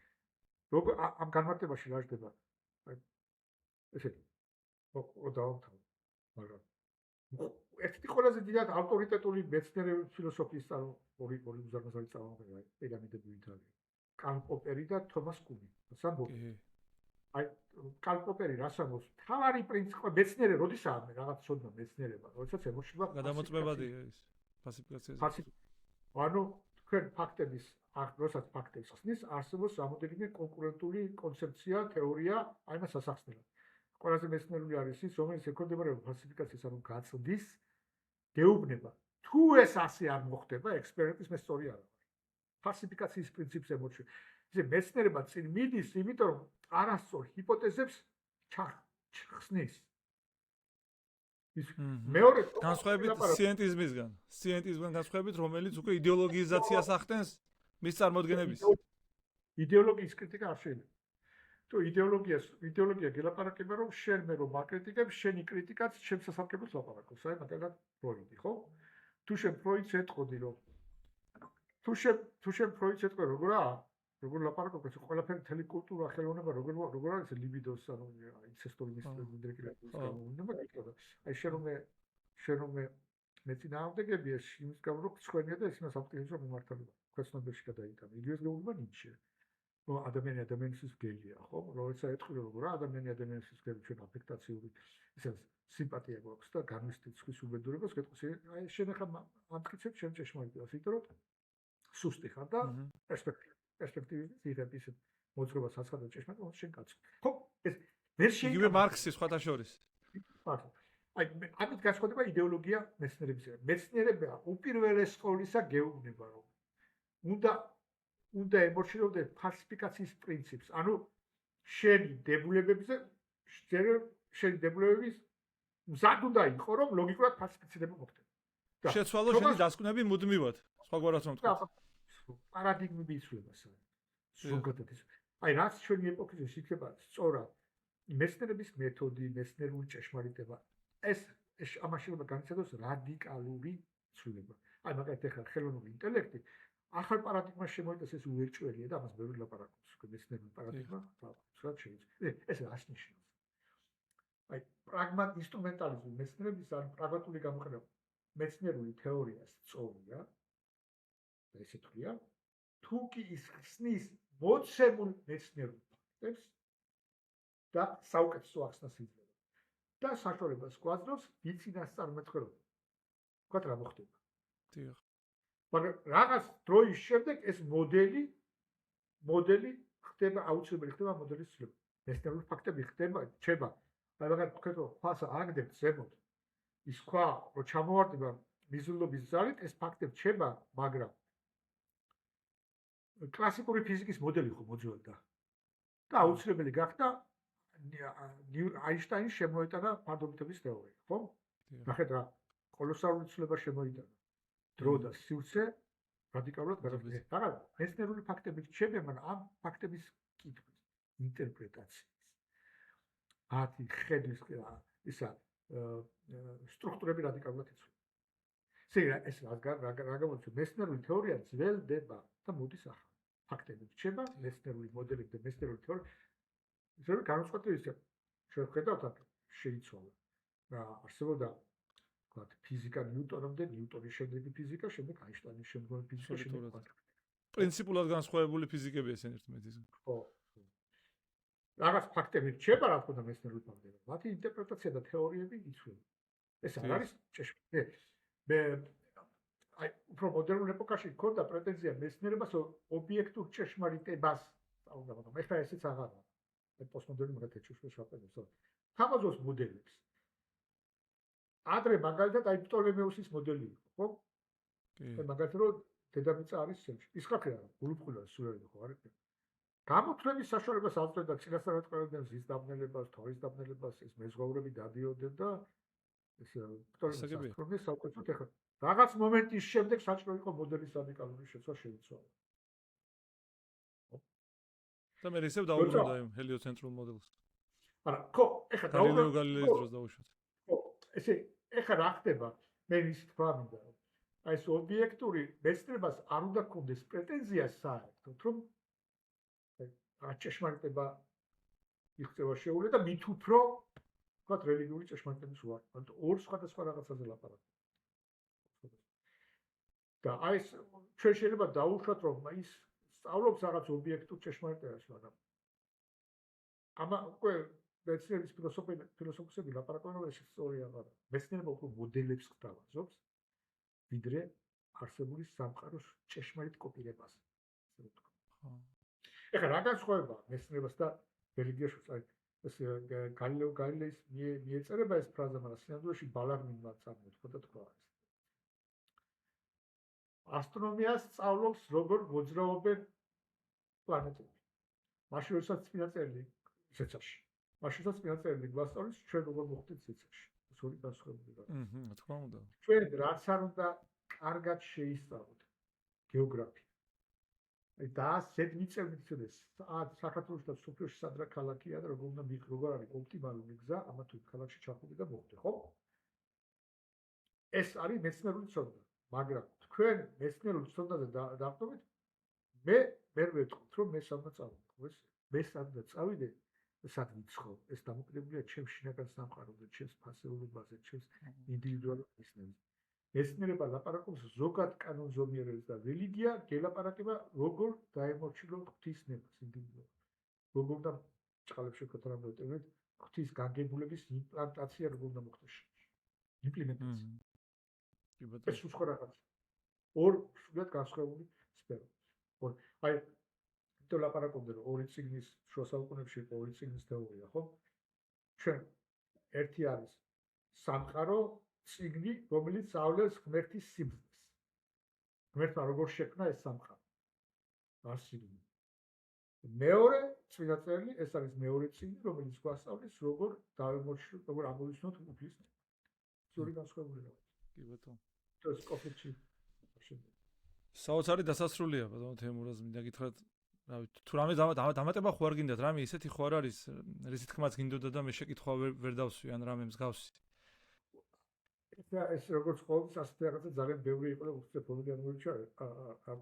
თუ თქვენ რამე კითხვა გაქვთ კიდე კი არა მე პრინციპში თქვენგან ისეთი ამოწურე პასუხები ვიღებ ერთი მხრივ თუმცა მეორე მხრივ უსასრულოდ შეიძლება ამ თემებზე საუბრობ და სხვა კიდევ მნიშვნელოვან საკითხებზე თეოლოგიისა თუმცა ამ ეტაპზე მე პრაქტიკულად ხო ჩვენი შეხვედრა მიუახლოვდა დასასრულს და მინდა მადლობა გითხრათ უზარმაზარი მადლობა გითხრათ რომ მოხვედით ჩემთან პოდკასტში მოკლედ კეთილი დაგემშვიდობებით თქვენ და დავემშვიდობებით ჩვენს მაყურებელს დროებით მომავალ შეხვედრამდე